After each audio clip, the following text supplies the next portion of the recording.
വരുമ്പോഴാണ് നമ്മുടെ മഹത്തായ ധർമ്മത്തിൻ്റെ ദർശനങ്ങൾ ഓരോരുത്തരുടെയും ഉള്ളിലേക്ക് ഇറങ്ങി വന്നതും ജീവിതത്തിലെ അനുഷ്ഠാനമായി അത് മാറിയതും നമ്മുടെ സംസ്കാരത്തിൻ്റെ കേന്ദ്രമായി നമ്മൾ ഈ ധർമ്മത്തെ ആചരിച്ചതും. ആചാരപ്രഭോ ധർമ്മ എന്നൊരു ചൊല്ലുണ്ട്. ധർമ്മം ജീവിതത്തിലൂടെ ആചരിക്കുന്ന സമയത്താണ് അതിന് ജീവൻ ഉണ്ടാകുന്നത്. മഹാഭാരതം എന്നത് പേര് പറയുന്നത് പോലെ നമ്മുടെ നാടിൻ്റെ ഏറ്റവും സമുജ്വലമായ ഒരു ജ്ഞാന ഹിമാലയമാണ്. വടക്ക് നമുക്കൊരു വലിയ ഹിമാലയമുണ്ട്. ആ ഹിമാലയം പോലെ നമ്മുടെ നാട്ടിൽ അറിവിൻ്റെ ഒരു ഹിമാലയമുണ്ട്. വേദങ്ങളുടെയും ഉപനിഷത്തുകളുടെയും ഇതിഹാസങ്ങളുടെയും പുരാണങ്ങളുടെയും മറ്റ് മഹാഗ്രന്ഥങ്ങളുടെയും അറിവിൻ്റെ ഉന്നതമായ ഒരു ഹിമാലയവും കൂടി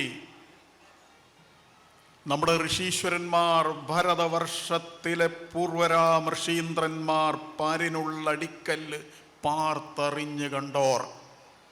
അവരെ ഭൂമിയുടെ അടിക്കല്ല് പാർത്തറിഞ്ഞ് കണ്ടവരായിരുന്നു ആ ഋഷീശ്വരന്മാർ. അവർ നമുക്ക് വേണ്ടി നൽകിയിട്ടുണ്ട്. അതിൽ ഇതിഹാസം ആദികാവ്യമായ രാമായണം വാത്മീകി മുനിയാൽ വിരചിതമാണ്. മഹാഭാരതം വ്യാസഭഗവാനാൽ വിരചിതമായി. മഹാഭാരതത്തിൻ്റെ 18 പർവ്വങ്ങളിലായി നീണ്ടു കിടക്കുന്ന ആയിരക്കണക്കിന് കഥകളും ഉപകഥകളും കഥാപാത്രങ്ങളുമെല്ലാമുള്ള ഈ മഹാഗ്രന്ഥം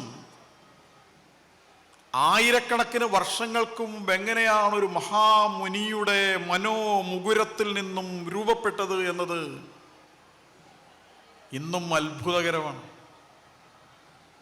ഒരു ചെറിയ കാര്യം പറഞ്ഞാൽ ആ അത്ഭുതം നമുക്ക് എളുപ്പത്തിൽ മനസ്സിലാവും. നമ്മളെല്ലാവരും ബന്ധപ്പെടുന്ന ഒരു കാര്യമായതുകൊണ്ടാണ് ഞാനത് പറയുന്നത്. നമ്മുടെ വീട്ടിലൊരു കുട്ടി ജനിച്ചാൽ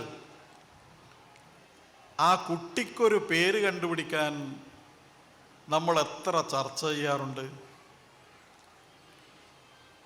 ആരോടൊക്കെ ചോദിക്കാറുണ്ട്, എവിടെയൊക്കെ വിളിക്കാറുണ്ട്, എത്ര പുസ്തകം ചോദിക്കാറുണ്ട്, നോക്കാറുണ്ട്. മഹാഭാരതത്തിൽ ആയിരക്കണക്കിന് പേരുകളുണ്ട്. നമ്മൾ ഒരു കുട്ടിക്ക് ഒരു പേരിടാൻ ബുദ്ധിമുട്ടെന്ന് ഓർമ്മിക്കണം. വ്യാസൻ ഇത്രയും പേരുകൾ എങ്ങനെ കണ്ടുപിടിച്ചു എന്നുള്ളത് വെറുതെ ഒന്ന് ആലോചിച്ച് നോക്കിയേ. എന്നാൽ ആ പേരൊക്കെ അച്ഛൻ്റെ പേരിൻ്റെ ആദ്യത്തെ അക്ഷരവും അമ്മയുടെ പേരിൻ്റെ രണ്ടാമത്തെ അക്ഷരവും ഇട്ടിട്ടുള്ള പേരാണോ? ആ പേരുകൾ അർത്ഥഗംഭീരമാണ്. പേര് കേട്ടാൽ അറിയാം ആരാണെന്ന്.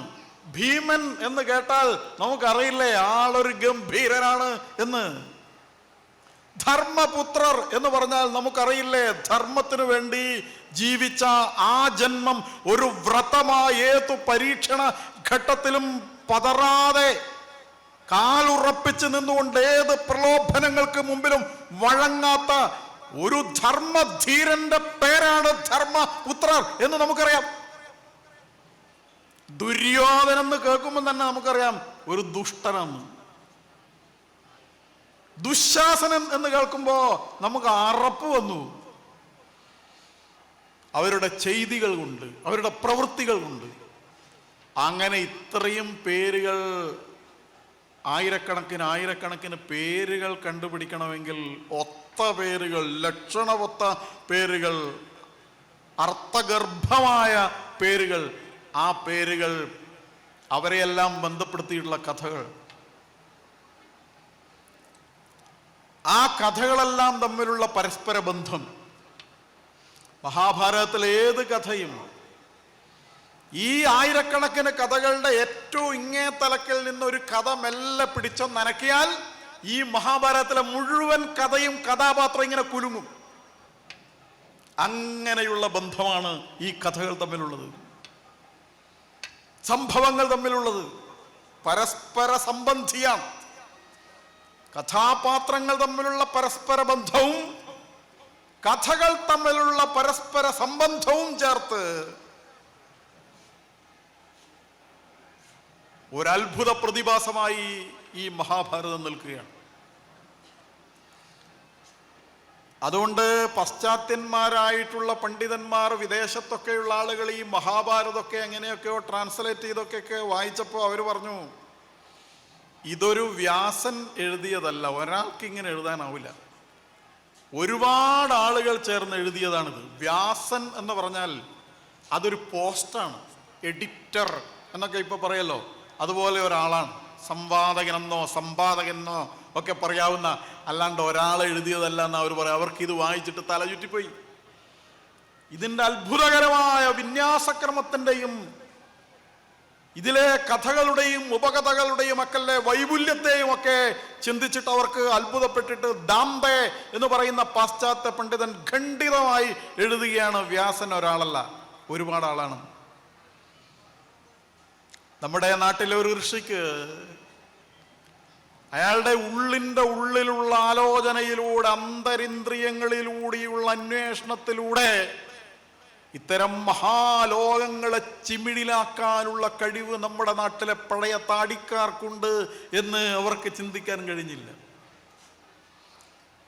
അതുകൊണ്ടാണ് അത്തരക്കാരെ കുറിച്ച് കമ്മ്യൂണിസ്റ്റ് കവിയായിരുന്ന, ഒരു കാലത്ത് യുക്തിവാദിയായിരുന്ന ശ്രീ വയലാർ രാമവർമാരണ്യാന്തര ഗഹ്വര തപസ്ഥാനങ്ങളിൽ സൈന്ധവോദാര ശ്യാമ മനോഭിരാമ പുളിനോ പാന്തപ്രദേശങ്ങളിൽ ആരന്തർമുഖമിരുന്നി പ്രപഞ്ച പരിണാമോദ്ഭിന്ന സർഗക്രിയാ സാരം തേടി അലഞ്ഞു പണ്ട് അവരിലെ ചൈതന്യമെൻ ദർശനം എന്ന് വയലാർ പാടിയത്.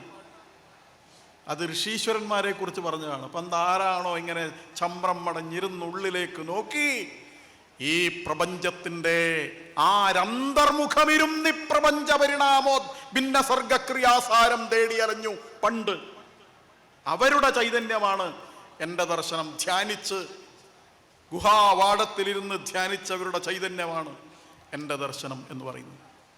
അങ്ങനെയുള്ള വ്യാസനാൽ വിരചിതമായ ഈ മഹാകാവ്യത്തെക്കുറിച്ച്, ഇതിഹാസ കാവ്യത്തെക്കുറിച്ച് ലോകത്ത് 4 ഇതിഹാസങ്ങളാണ് ഉള്ളത്.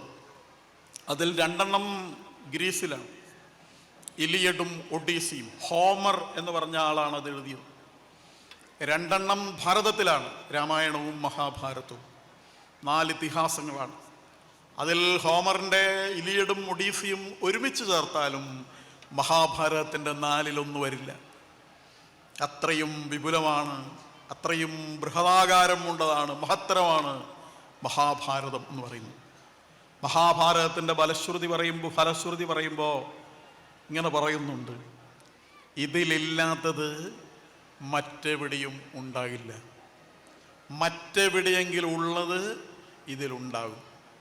യദ് ഹാസ്തി തദന്യത്ര എന്നെ ഹാസ്തി നതത് കുചിത് എന്നാണ്. ഇതിലില്ലാത്തത് മറ്റെവിടെയും ഉണ്ടാവില്ല, വേറെ എവിടെയെങ്കിലും ഉള്ളതെല്ലാം ഇതിലുണ്ടാകും എന്നാണ്. അങ്ങനെ ഒരു ശുഭപ്രതീക്ഷയാണ്, ആത്മവിശ്വാസമാണ് മഹാഭാരതത്തെക്കുറിച്ച് മഹാഭാരതത്തിന് തന്നെ ഉള്ളത്. ലോകത്ത് പിന്നീട് സംഭവിച്ചതെല്ലാം നമ്മളെടുത്ത് മഹാഭാരതവുമായി ഇടതട്ടിച്ച് നോക്കുമ്പോൾ അതിൻ്റെ വേരുകൾ കാണാം. അതിലില്ലാത്തത് വേറെ എവിടെയില്ല, അതിലുള്ളത് പലതും ഇവിടെ സംഭവിച്ചിട്ടില്ല എന്നേ ഉള്ളൂ. ഇനി വരാൻ പോകുന്നത് പലതും അതിലുണ്ട്. ടെസ്റ്റ് ട്യൂബ് ശിശു അതിലുണ്ട്. ടെസ്റ്റ് ട്യൂബ് ശിശുക്കളുടെ കാര്യം ധാരാളം അതിലുണ്ട്. കൗരവന്മാരൊക്കെ അങ്ങനെ ഉണ്ടായതാണ്. ദ്രോണർ അങ്ങനെ ഉള്ളതാണ്. ദ്രോണർ എന്ന് പറഞ്ഞാൽ തന്നെ പാത്രം എന്ന് പറഞ്ഞാൽ, ദ്രോണം എന്ന് പറഞ്ഞാൽ പാത്രമാണ്. അതൊരു കൃത്രിമ പാത്രത്തിൽ വേണം ഒന്നുണ്ടാകുന്നത്. പക്ഷെ ഇന്ന് ഉള്ളതുപോലെ ടെസ്റ്റ് ട്യൂബ് അല്ല, അതിനപ്പുറത്തേക്കാണ്. സ്ത്രീ ബീജവും പുരുഷ ബീജവും യോജിപ്പിക്കേണ്ട കാര്യമൊന്നും അതിൽ ഇല്ല, അതിനപ്പുറത്തേക്കുണ്ട് എന്നുണ്ട്. അപ്പൊ അത്ഭുതകരമായ അതിൻ്റെ കൽപ്പനാ തത്വം വളരെ ഉജ്ജ്വലമാണ്. അതിൻ്റെ മധ്യത്തിലാണ് മധ്യേ മഹാഭാരതം എന്ന് പറയുമല്ലോ നമ്മുടെ ഭഗവത്ഗീത നിബന്ധിച്ചിട്ടുള്ളത്. മഹാഭാരതത്തിലും ഗീതയിലുമെല്ലാം ആവർത്തിച്ചു പറയുന്ന കാര്യം ധർമ്മത്തെക്കുറിച്ചാണ്. ധർമ്മം എന്നാണ്. ഭഗവത്ഗീത അതിൻ്റെ തുടക്കത്തിലെ ഒന്നാമത്തെ വാക്ക്, ഗീതയുടെ 700 ശ്ലോകങ്ങളിലെ ഒന്നാമത്തെ ശ്ലോകത്തിലെ ഒന്നാമത്തെ വാക്ക്, പദം ധർമ്മമാണ്. ധർമ്മക്ഷേത്രേ കുരുക്ഷേത്രേ സമവേദായുത്സവ മാമക പാണ്ഡവശ്ചൈവ കിമ കുർവിത സഞ്ജയ എന്നാണ് ചോദ്യം. അപ്പൊ ധർമ്മമാണ് ഒന്നാമത്തെ വാക്ക്. ഈ മഹാഭാരതത്തിലും ഗീതയിലും ഉടനീളം വ്യാപരിച്ചു കിടക്കുന്ന ആന്തരികമായ ചോദനയും ശക്തിയും സത്തയുമെല്ലാം ധർമ്മത്തിൻ്റെതാണ്. ഏറ്റവും അവസാനമായി ഗീതയിൽ പറയുന്നൊരു വാക്കുണ്ട്, 700-ാമത്തെ ശ്ലോകത്തിലെ ഏറ്റവും അവസാനത്തെ വാക്ക്. അത് മമ എന്നാണ്. 2 അക്ഷരം. മമ എന്നാണ്, എൻ്റെ എന്നാണ്. നമുക്കിത് സംസ്കൃതത്തിലെ രീതി അനുസരിച്ചൊന്ന് തിരിച്ചിട്ടാൽ അവസാനത്തെ ശ്ലോകം എത്ര യോഗേശ്വര കൃഷ്ണ എത്ര വാർത്തോ ധനുർധര തത്ര ശ്രീ വിജയാ ഭൂതിർ ധ്രുവാ നീതിർ മതിർ മമ എന്നാണ്. മമ എൻ്റെ ധർമ്മം എന്നാണ്.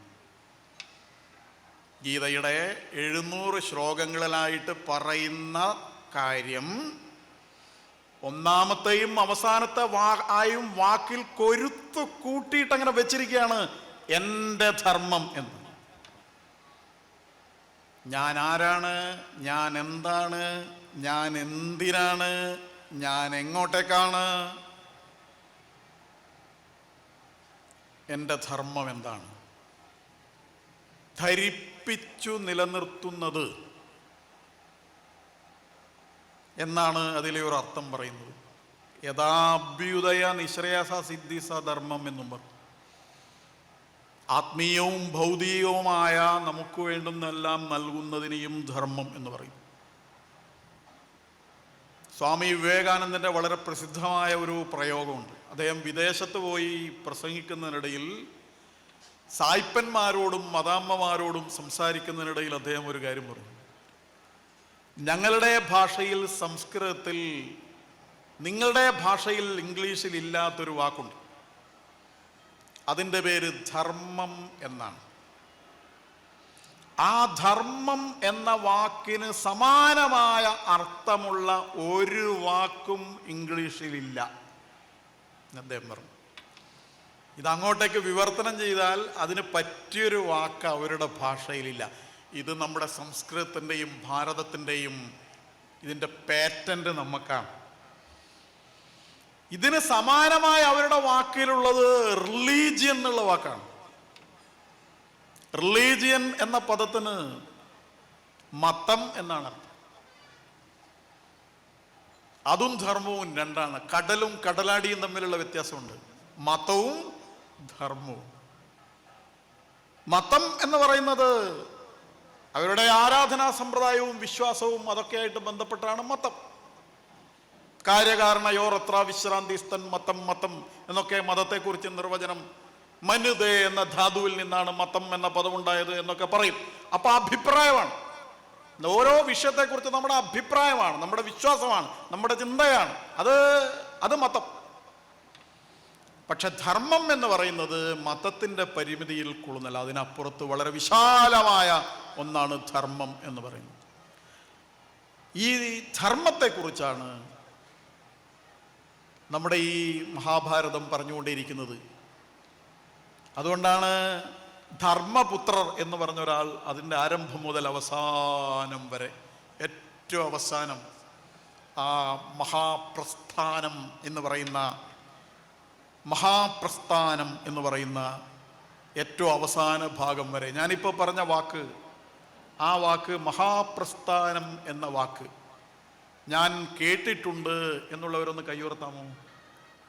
മഹാപ്രസ്ഥാനം എന്ന വാക്ക് കേട്ടിട്ടുണ്ട് എന്നുള്ളത് ധാരാളം കൈകൾ ഉയർന്നു വന്നിട്ടുണ്ട്. വളരെ സന്തോഷമാണ്. മഹാഭാരതത്തിലെ ഏറ്റവും അവസാനത്തെ ഒരു യാത്രയാണ് മഹാപ്രസ്ഥാനം എന്ന് പറയുന്നത്. എല്ലാം നേടിയിട്ടും ഒന്നും നേടിയിട്ടില്ല എന്ന ചിന്തയോടുകൂടി ഒരു മഹായുദ്ധം ജയിച്ചിട്ടും ആ വിജയത്തിൻ്റെ അവസാനം ജയ ജയ ജയമാകാരോ ജയത്തസ്മാൽ പരാജയ എന്ന് പറഞ്ഞ് ജയം കാലന്റെ രൂപത്തിലാണല്ലോ വന്നത്, ജയം എന്ന് പറയുന്നത് വാസ്തവത്തിൽ തോൽവിയാണല്ലോ എന്ന് ചിന്തിച്ചുകൊണ്ട് അങ്ങനെ നടന്ന് പോവുകയാണ്. അതാണ് മഹാപ്രസ്ഥാനം എന്നതിൻ്റെ ചുരുക്കം.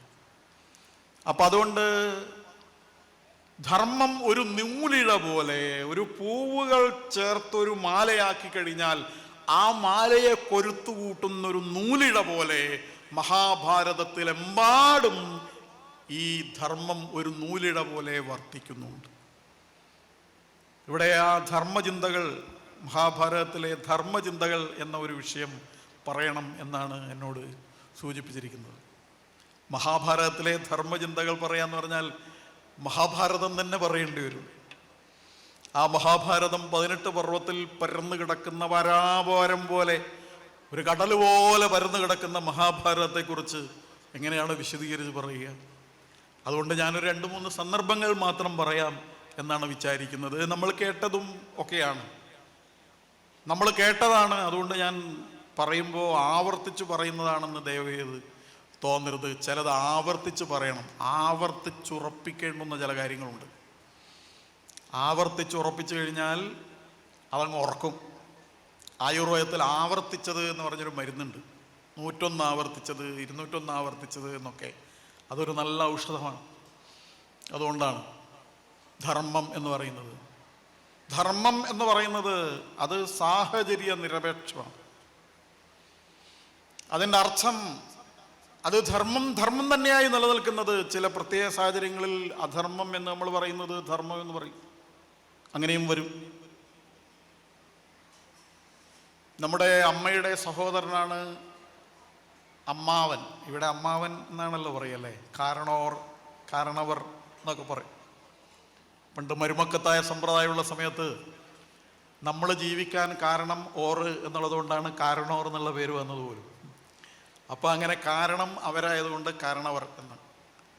അപ്പോൾ നമ്മൾ അമ്മാവനെ ഒരാൾ അടിച്ചു കൊന്നു, അമ്മാവനെ അടിച്ചു കൊന്നു, മരുമകൻ അടിച്ചു കൊന്നു എന്ന് പറയുന്നത് ശരിയാണോ? അമ്മാവനെ അടിച്ചു കൊന്നു എന്നുള്ളത് ശരിയാണോ എന്ന്. അമ്മാവനെ അടിച്ചു കൊല്ലുന്നത് ശരിയാണോ എന്ന് നിങ്ങളെന്താ ഒന്നും പറയാത്തത്? ശരിയാണോ? തെറ്റല്ലേ? തെറ്റാണ് എന്നുള്ളവരൊന്ന് കൈയുയർത്തേ. വെറുതെ അമ്മാവനെ അടിച്ചു കൊല്ലും തെറ്റാണ്. കൈ അങ്ങ് ഉയരട്ടെ. ഞാൻ പറയുന്ന കൃഷ്ണൻ കംസനെ അടിച്ചു എന്ന കാര്യമാണ് ഞാൻ പറഞ്ഞത്.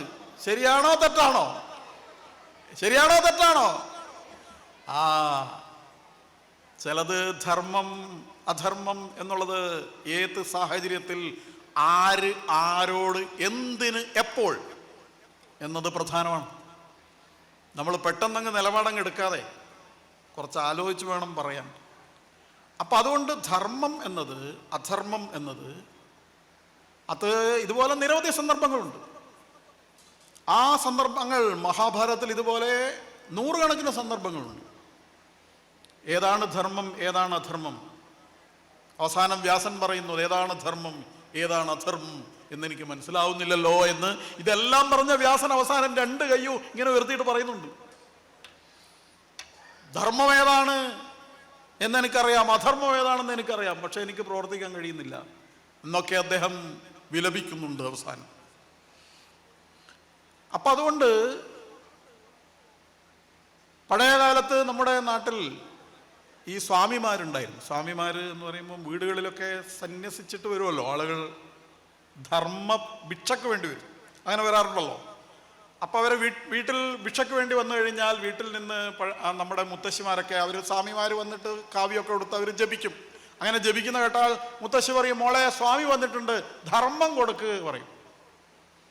ധർമ്മം കൊടുക്ക് പറഞ്ഞാൽ വീട്ടിലുള്ള ഏതെങ്കിലും കുട്ടി കൈയൊക്കെ കഴുകി അല്പം അരിയൊക്കെ എടുത്ത് ഈ സ്വാമിയുടെ പാത്രത്തിൽ കൊണ്ടിട്ട് കൊടുക്കും. മുത്തശ്ശി കൊടുക്കാൻ പറഞ്ഞത് ധർമ്മമാണ്, കുട്ടി കൊടുത്തത് അരിയാണ്. അപ്പോൾ ധർമ്മം എന്ന് പറഞ്ഞാൽ അരി എന്നാണോ അർത്ഥം? കുട്ടിക്ക് തെറ്റിയതാണോ? സത്യത്തിൽ മുത്തശ്ശി കുട്ടിയോട് പറഞ്ഞത് ധർമ്മം കൊടുക്കുന്നല്ല, നീ നിന്റെ ധർമ്മം പ്രവർത്തിക്കുക എന്നാണ്. നമ്മുടെ വീട്ടിൽ വന്ന് ആരെങ്കിലും കൈ നീട്ടിയാൽ ആ കൈയിൽ എന്തെങ്കിലും കൊടുക്കുക എന്നുള്ളത് നമ്മുടെ ധർമ്മമാണ്. ആ ധർമ്മം എന്താണോ അത് നീ പ്രവർത്തിക്കുക എന്നാണ് മുത്തശ്ശി കുട്ടിയോട് പറഞ്ഞത്. അതുകൊണ്ടാണ് കുട്ടി അരി എടുത്തു കൊണ്ടുപോയി കൊടുക്കുന്നത്. അവിടെ ധർമ്മം എന്ന് പറയുമ്പോൾ നമ്മുടെ കർമ്മം, നമ്മുടെ ഉത്തരവാദിത്തം എന്ന് പറയുന്നു. അതുകൊണ്ടാണ് ആ വാക്ക് പൗരധർമ്മം എന്ന് പറഞ്ഞൊരു വാക്ക് വരുന്നത്. അതുകൊണ്ട് ഓരോരുത്തരും ചെയ്യേണ്ടുന്ന ഈ പ്രപഞ്ച ജീവിതത്തിന്റെ ശരിയായ നിലനിൽപ്പിന് വേണ്ടി ഓരോരുത്തരും ചെയ്യേണ്ടുന്ന കർമ്മം, ആ കർമ്മത്തെ ധർമ്മം എന്ന് നമുക്ക് ചുരുക്കി പറയാം. അത് തെറ്റിയാൽ അധർമ്മമായി. ധർമ്മം താളമാണെങ്കിൽ അധർമ്മം അവതാളമാണ്. അധർമ്മം പ്രവർത്തിച്ചാൽ താളം തെറ്റി, പിന്നെ എല്ലാം അപകടത്തിലേക്ക് നീങ്ങുകയാണ് ചെയ്യുക എന്നുള്ളതാണ്. അങ്ങനെ അപകടത്തിലേക്കും അധർമ്മത്തിലേക്കും നീങ്ങിയ സന്ദർഭത്തിൽ മഹാഭാരതത്തിന്റെ തുടക്കത്തിൽ പാണ്ഡവന്മാർ, കൗരവന്മാർ, ഇവർ 5 പേർ, അവർ 100 പേർ, ഇടക്ക് കർണൻ, അവരുടെ വിദ്യാഭ്യാസം, അതിനിടയിലുള്ള ചില പ്രശ്നങ്ങൾ, അവസാനം അവർ തമ്മിലുണ്ടായ അധികാരത്തർക്കം, ആ അധികാരത്തർക്കത്തിനൊടുവിൽ നടന്ന ചൂതുകളി, ആ ചൂതുകളി കള്ളച്ചൂതുകളിയിൽ തോൽക്കേണ്ടി വന്നത്, പണയം വെച്ചത്, ഈ കാര്യങ്ങളൊക്കെ നമ്മൾ കേട്ടിട്ടുണ്ട്. അവസാനം അവർക്ക് വനവാസം, പിന്നീട് അജ്ഞാതവാസം, തിരിച്ചു വരുന്നു. യുദ്ധമല്ലാതെ മറ്റൊരു വഴിയില്ല എന്നുള്ള ഘട്ടം വരുമ്പോൾ കൃഷ്ണൻ ഭഗവത് ദൂതിന് പോകുന്നു, ചർച്ചയ്ക്ക് പോകുന്നു. നയതന്ത്ര വിദഗ്ധനായി കൃഷ്ണൻ ചെല്ലുന്നു. പോകുന്ന സമയത്ത് പാഞ്ചാലി പോയി തടയുന്നുണ്ട് കൃഷ്ണനോട്. എവിടേക്കാ പോകുന്നത്? ദൂത് പറയാൻ പോവുകയാണോ?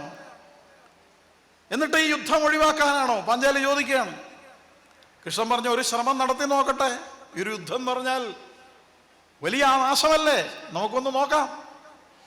അപ്പോൾ പാഞ്ചാലി ചോദിക്കുന്ന ചോദ്യമുണ്ട്, ഈ അഴിച്ചിട്ട മുടി, ഈ മുടി കെട്ടണമെങ്കിൽ ഞാനൊരു പ്രതിജ്ഞ ചെയ്തിട്ടുണ്ട് കൃഷ്ണ.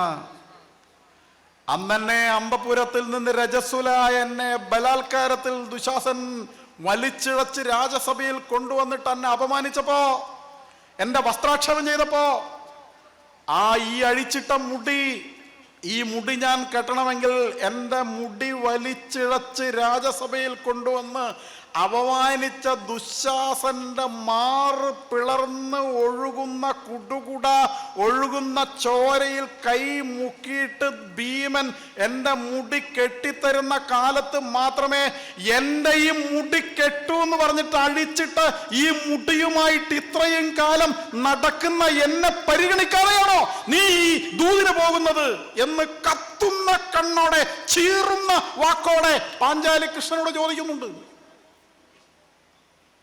എന്നിട്ടും കൃഷ്ണൻ പോയി. അത് വേണം. ഒരു യുദ്ധം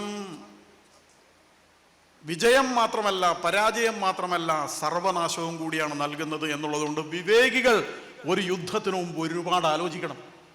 അതൊഴിവാക്കാനുള്ള എല്ലാ പരിശ്രമം നടത്തണം എന്ന് കൃഷ്ണൻ നമ്മളോട് പറയുകയാണ്. അങ്ങനെയാണ് ഭഗവാൻ പോകുന്നത്. ഭഗവാൻ അറിയാം, അവിടെ ഇരിക്കുന്നതെല്ലാം അധർമ്മമൂർത്തികളാണ്, അഹങ്കാര പരിഷകളാണ്, അസുര പെരുമാക്കന്മാരാണ്, അവർ ഈഗോയുടെ കൂടാണ്. ഒരു തരത്തിൽ അവർ വിട്ടുവീഴ്ച ചെയ്യില്ല എന്ന് അദ്ദേഹത്തിന് അറിയാം. പക്ഷെ എന്നാലും ശ്രമിക്കണം, നമ്മളും ശ്രമിക്കണം. നമ്മൾ ഏറ്റുമുട്ടുന്നതിന് മുമ്പ്, ഒരാളുമായിട്ട് ഇടയുന്നതിന് മുമ്പ്, ഒരാളായിട്ട് പ്രശ്നമാകുന്നതിന് മുമ്പ്, അങ്ങനെ പ്രശ്നമാകാതിരിക്കാൻ, ഒഴിവാക്കാൻ എന്തൊക്കെ വഴികൾ തേടേണ്ടതുണ്ടോ അതിനൊക്കെ പരിശ്രമിച്ച് തോറ്റെങ്കിൽ ഇനി ഒരു നിവൃത്തിയില്ല. അങ്ങനെയാണ് കൃഷ്ണൻ പറഞ്ഞത്.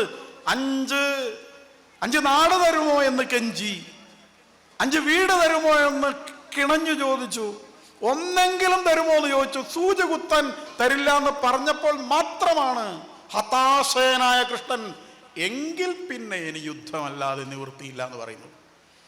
അപ്പൊ അതുകൊണ്ട് നമ്മൾ ആരെങ്കിലുമായിട്ട് തെറ്റുന്നുണ്ടെങ്കിൽ ഫസ്റ്റ് തന്നെ പോയി തെറ്റാതെ, ഇടയാതെ, ഏറ്റുമുട്ടാതെ, പ്രശ്നമുണ്ടാക്കാതെ നമ്മൾ 1000 തവണ അത് ഒഴിവാക്കാൻ വേണ്ടി പരിശ്രമിച്ചാൽ നമ്മൾ 1000 ഏറ്റുമുട്ടലുകൾ ഒഴിവാക്കാൻ നമുക്ക് സാധിക്കും എന്ന് കൃഷ്ണൻ നമ്മളോട് പറയുകയാണ്.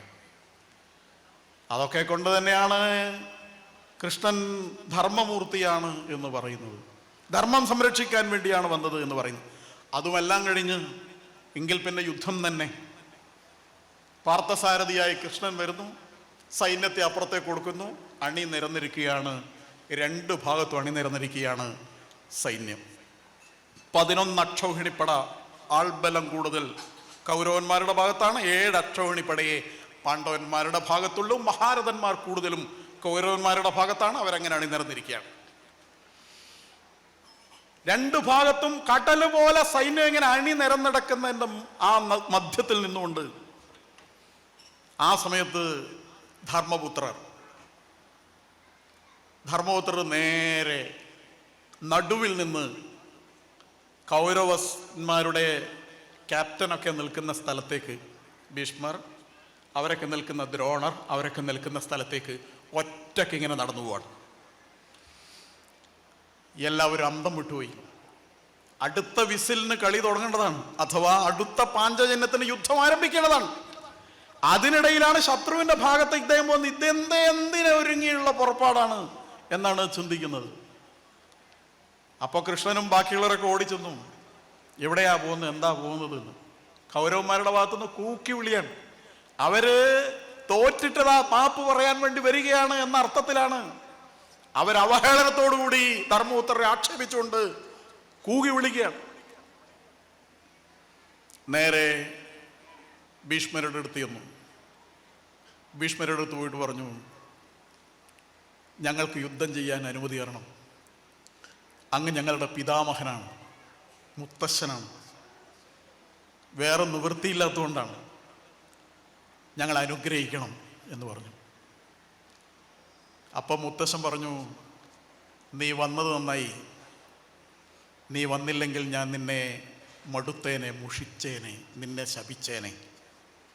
എല്ലാ അനുഗ്രഹം ഉണ്ടാവും. ഒരു കാര്യം കൂടി കടന്നു ചോദിച്ചു ധർമ്മപുത്ര ആ സമയത്ത്, അങ്ങേ എങ്ങനെയാ കൊല്ലണ്ടത് എന്നുള്ള വിദ്യ പറഞ്ഞു തരുമോ എന്ന് വെച്ചു. അപ്പം അദ്ദേഹം പറഞ്ഞു, അതിപ്പം ഞാൻ തൽക്കാലം പറയുന്നില്ല, ഏതായാലും നിന്റെ കൂടെ വിജയം എപ്പോഴും ഉണ്ടാവും എന്ന് പറഞ്ഞു. എന്നിട്ട് തൻ്റെ ഗുരുവായിട്ടുള്ള ദ്രോണരുടെ അടുത്ത് പോവുകയാണ്. മഹാഗുരു, വേറെ നിവൃത്തിയില്ല, അങ്ങ് പഠിപ്പിച്ചത് അങ്ങയ്ക്ക് നേരെ പ്രയോഗിക്കേണ്ടി വരും, അനുഗ്രഹിക്കണം എന്ന് പറയുകയാണ്. എത്ര വികാരോജ്വലമായ ഒരു രംഗമാണ് എന്ന് നമ്മൾ ആലോചിക്കണം. അടുത്ത നിമിഷത്തിൽ അമ്പെയ്ത് കൊല്ലേണ്ടുന്ന, അവരുടെ അമ്പേറ്റു വാങ്ങേണ്ടുന്ന എതിർ ടീമിന്റെ ക്യാപ്റ്റന്മാരുടെ അടുത്ത് പോയിട്ടാണ് ഇത്രയും കാലം തങ്ങളെ എല്ലാ തരത്തിലുള്ള അധർമ്മത്തിനും ഇരയാക്കുമ്പോഴും ഒരുപക്ഷെ മൗനത്തോടുകൂടി ഇരുന്ന അവരുടെ അടുത്ത് എന്നിട്ടാണ് ധർമ്മപുത്രർ ഏറ്റവും അവസാനം ഈ അനുമതി തേടുന്നത് എന്നുള്ളത് നമ്മളെല്ലാവരും ആലോചിക്കേണ്ട കാര്യമാണ്. നമ്മൾക്ക് എത്ര ശത്രുവാണെങ്കിലും ശരി, ചില സന്ദർഭങ്ങളിൽ നമ്മൾ അവരുടെ അടുത്ത് ആരും പ്രതീക്ഷിക്കാത്ത സന്ദർഭത്തിൽ, അവർ പോലും പ്രതീക്ഷിക്കാത്ത സന്ദർഭത്തിൽ ചെന്ന് ചില കാര്യങ്ങൾ സംസാരിച്ചാൽ നമുക്കൊരുപാട് ഗുണങ്ങൾ പിന്നീടുണ്ടാകും എന്നുള്ളതാണ്. അത് ധർമ്മപുത്രർക്ക് നിശ്ചയമായും പാണ്ഡവന്മാർക്ക് പിന്നീടുണ്ടായി. ഏറ്റവും പ്രധാനമായിട്ട് ഇവരുടെ അനുഗ്രഹം അവർക്കുണ്ടായി. സഹായങ്ങൾ പിന്നീട് നിരവധി ഉണ്ടായിട്ടുണ്ട്. എന്നിട്ട് തിരിച്ചു വരുമ്പോൾ ധർമ്മപുത്രർ ഒരാഹ്വാനം നടത്തുന്നുണ്ട്. ആ ആഹ്വാനം, ഞങ്ങളിതാ ധർമ്മയുദ്ധത്തിന് പോവുകയാണ്, അപ്പുറത്ത് നിൽക്കുന്ന ആർക്കെങ്കിലും ഈ നിമിഷം ഞങ്ങളുടെ കൂടെ വരാൻ താല്പര്യമുണ്ടോ എന്ന് പരസ്യമായൊരു കാലുമാറ്റാഹ്വാനം നടത്തി ധർമ്മപുത്രർ. അപ്പോ ഒരാൾ പറഞ്ഞു, ഞാനുണ്ട്, ഞാൻ വരുന്നുണ്ട് എന്ന്. എല്ലാവരും അങ്ങോട്ട് നോക്കുകയാണ്. അങ്ങനെ നോക്കുമ്പോഴാണ് ഒരാളിങ്ങനെ നടന്നു വരികയാണ്. കൗരവന്മാരുടെ ഭാഗത്തുനിന്ന് ഒരാളിങ്ങനെ നടന്നു വരികയാണ്. എല്ലാവരും, ലക്ഷക്കണക്കിന് ആളുകൾ ഈ വിവരം ഉടൻ തന്നെ ഇതാ ഒരാളിതാ കാലുമാറുന്ന അപ്പുറത്തേക്ക് പോകുന്നുണ്ട് എന്ന് പറഞ്ഞ് അതാരാ ഇങ്ങനെ നോക്കുകയാണ്. അപ്പോ ഒരു മന്ത്രം പോലെ ആ പേരിങ്ങനെ ഒരു തരംഗം പോലെ പടർന്നു, യുയുത്സു അപ്പുറത്തേക്ക് പോയി എന്ന്. ആരാണ് യുയുത്സു? യുയുത്സു ഈ ദുര്യോധനന്റെ അച്ഛനായ ധൃതരാഷ്ട്രയുടെ മകനാണ്. എതിർഭാഗത്തെ ഏറ്റവും പ്രധാനപ്പെട്ട ഒരാളാണ് ഇപ്പുറത്തേക്ക് വരുന്നത്. ധൃതരാഷ്ട്രർ ഗാന്ധാരി ഗർഭവതിയായി. ഗാന്ധാരി സമയത്തിന് പ്രസവിച്ചില്ലല്ലോ, അതൊക്കെ കഥയൊക്കെ നമുക്കറിയാലോ. 10 മാസമായിട്ടും പ്രസവിക്കുന്നില്ല, 12 മാസമായിട്ടും പ്രസവിക്കുന്നില്ല, കുറെ മാസങ്ങൾ പ്രസവിച്ചില്ലല്ലോ. അപ്പോ പ്രസവാസന്നയായി കുറെ കാലം ഇങ്ങനെ കഴിഞ്ഞ ഗാന്ധാരിക്ക് ധൃതരാഷ്ട്രരെ വേണ്ട രീതിയിൽ പരിചരിക്കാൻ സാധിക്കാത്തതുകൊണ്ട് അദ്ദേഹത്തെ പരിചരിക്കാൻ വേണ്ടി വേറൊരു സ്ത്രീയെ ഏർപ്പാട് ചെയ്തിരുന്നു. ഏതായാലും പരിചരണം ഗംഭീരമായതിനെ തുടർന്ന് ഈ സ്ത്രീ ഗർഭവതിയാവുകയും അതിലൊരു കുട്ടി ഉണ്ടാവുകയും ചെയ്താണ് ധൃതരാഷ്ട്രക്ക് ഈ യുയുത്സു എന്ന് പറഞ്ഞ കക്ഷി. അപ്പൊ അങ്ങനെ ധൃതരാഷ്ട്രക്ക് അങ്ങനെ ഒരു മകനുണ്ട്, നൂറ്റവന്മാരെ കൂടാതെ. ആ യുയുത്സു ആണ് ഇപ്പൊ പറയുന്നത്, ഞാനിതാ ധർമ്മത്തിന്റെ പക്ഷത്തേക്ക് വരികയാണെന്ന് പറഞ്ഞിട്ട് അങ്ങനെ വരികയാണ്. അടുത്തെത്തിയപ്പോ ധർമ്മപുത്രർ പറഞ്ഞൊരു കാര്യമുണ്ട്. ആ ഒരു ആവേശകരമായ രംഗത്തിലും ധർമ്മപുത്രർ പറഞ്ഞൊരു കാര്യമുണ്ട്. നിന്റെ അവസാനം നിന്റെ അച്ഛന് ശ്രാദ്ധകർമ്മം ചെയ്യാൻ ഒരാൾ ബാക്കി വേണം, വാ നീ എൻ്റെ കൂടെ വാ എന്ന് പറഞ്ഞിട്ട് കൂട്ടിയിട്ട് അപ്പുറത്തേക്ക് പോവുകയാണ്. ബലികർമ്മങ്ങളും പിതൃകർമ്മങ്ങളൊക്കെ ചെയ്യാൻ ഒരാൾ അവശേഷിക്കണമല്ലോ, നീ ഇപ്പുറത്ത് വന്നാൽ അത് ബാക്കിയാവും എന്ന് പറഞ്ഞ് കൂട്ടിക്കൊണ്ടുപോവുകയാണ്. ധർമ്മം എന്നത് ഏത് പരീക്ഷണ ഘട്ടങ്ങളിലും അതിൻ്റെ ആചരണങ്ങൾ നിലനിൽക്കണം എന്നത് ധർമ്മോത്തരയെ സംബന്ധിച്ച് നിർബന്ധമായിരുന്നു. ഇതിൻ്റെ എല്ലാം അവസാനം അപ്പുറത്താണെങ്കിൽ പോലും വലിയ ചിലക്കെ മരിച്ചാലും കർമ്മം ചെയ്യണമല്ലോ. ആ കർമ്മം ചെയ്യാൻ വേണ്ടിയിട്ടുള്ള ഒരാള്, അങ്ങനെ ഒരാള് ആണ് കൂടെ വന്നിരിക്കുന്നത് എന്ന അർത്ഥത്തിൽ അവിടെ എടുത്തപ്പോ ദേവർഷികൾ ആ സമയത്ത് പുഷ്പാഞ്ജലി നടത്തിയാണ്, പുഷ്പവൃഷ്ടി നടത്തിയാണ് ധർമ്മപുത്രയെ അവിടുന്ന് യാത്രയാക്കുന്നത്. യുദ്ധം ഗംഭീരമായി നടക്കുകയാണ്.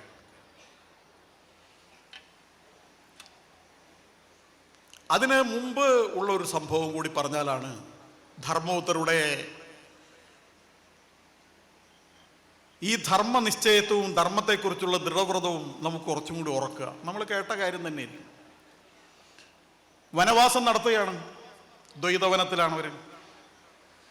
അപ്പോൾ ഈ കൗരവന്മാർ തീരുമാനിച്ചു, ദുര്യോധനും അവരൊക്കെ തീരുമാനിച്ചു, ഇവർ കാട്ടിൽ എങ്ങനെയൊക്കെയാണ് കഴിയുന്നത് എന്നൊക്കെ കണ്ട്, കൊടുങ്കാട്ടിൽ കഴിയല്ലേ, അതൊക്കെ ഒന്ന് കണ്ട് അവരുടെ ദയനീയമായ അവസ്ഥയൊക്കെ കണ്ടൊന്ന് ആനന്ദിക്കണം എന്ന് വെച്ചിട്ട് കൗരവനും ഇവരെല്ലാവരും കൂടി ഇത് കാട്ടിലേക്കൊന്ന് പോകുന്നുണ്ട്.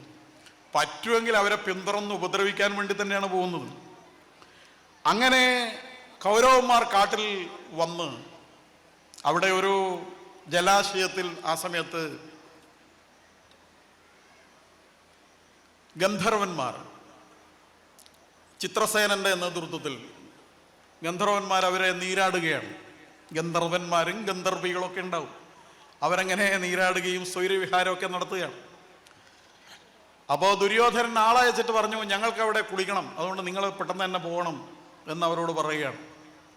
അപ്പോൾ ഇവർ പറഞ്ഞു, ഞങ്ങൾ നീരാടാൻ വേണ്ടി വന്നാണ്, ഞങ്ങളിപ്പോൾ പോകാൻ തയ്യാറല്ല എന്നൊക്കെ പറഞ്ഞ് അവർ തമ്മിൽ അടഞ്ഞു. പ്രശ്നമായി അവർ തമ്മിൽ യുദ്ധമായി, ഗംഭീരമായ യുദ്ധം നടന്നു. ഗന്ധർവന്മാർ അവരുടെ കരുത്തെല്ലാം പ്രയോഗിച്ചപ്പോ കൗരവപ്പടയെല്ലാം ഓടി രക്ഷപ്പെട്ടു. അവസാനം ഇവരെ എല്ലാവരെയും, ദുര്യോധനെയും ദുശാസനെയും എല്ലാവരെയും പിടിച്ച് കെട്ടി അങ്ങനെ കുരങ്ങന്മാർ കൊണ്ടുപോകുന്ന പോലെ ഇതിനെല്ലാം എടുത്തിങ്ങനെ കൊണ്ടുപോവാണ്. അപ്പോൾ ഈ ബഹളം കേട്ടിട്ട് കുറച്ചങ്ങ് ഈ ബഹളം കേട്ടപ്പോൾ ഭീമൻ വന്ന് നോക്കുമ്പോൾ ഭീമൻ കണ്ട കാഴ്ച അതിസുന്ദരമായ മനോഹരമായ ഒരു കാഴ്ച കാണുകയാണ്. ദുര്യോധനയും ദുശാസനെല്ലാം കൈയും കാലെല്ലാം കെട്ടിയിട്ട് ഇങ്ങനെ എടുത്തുകൊണ്ടുപോകുന്നതാണ്.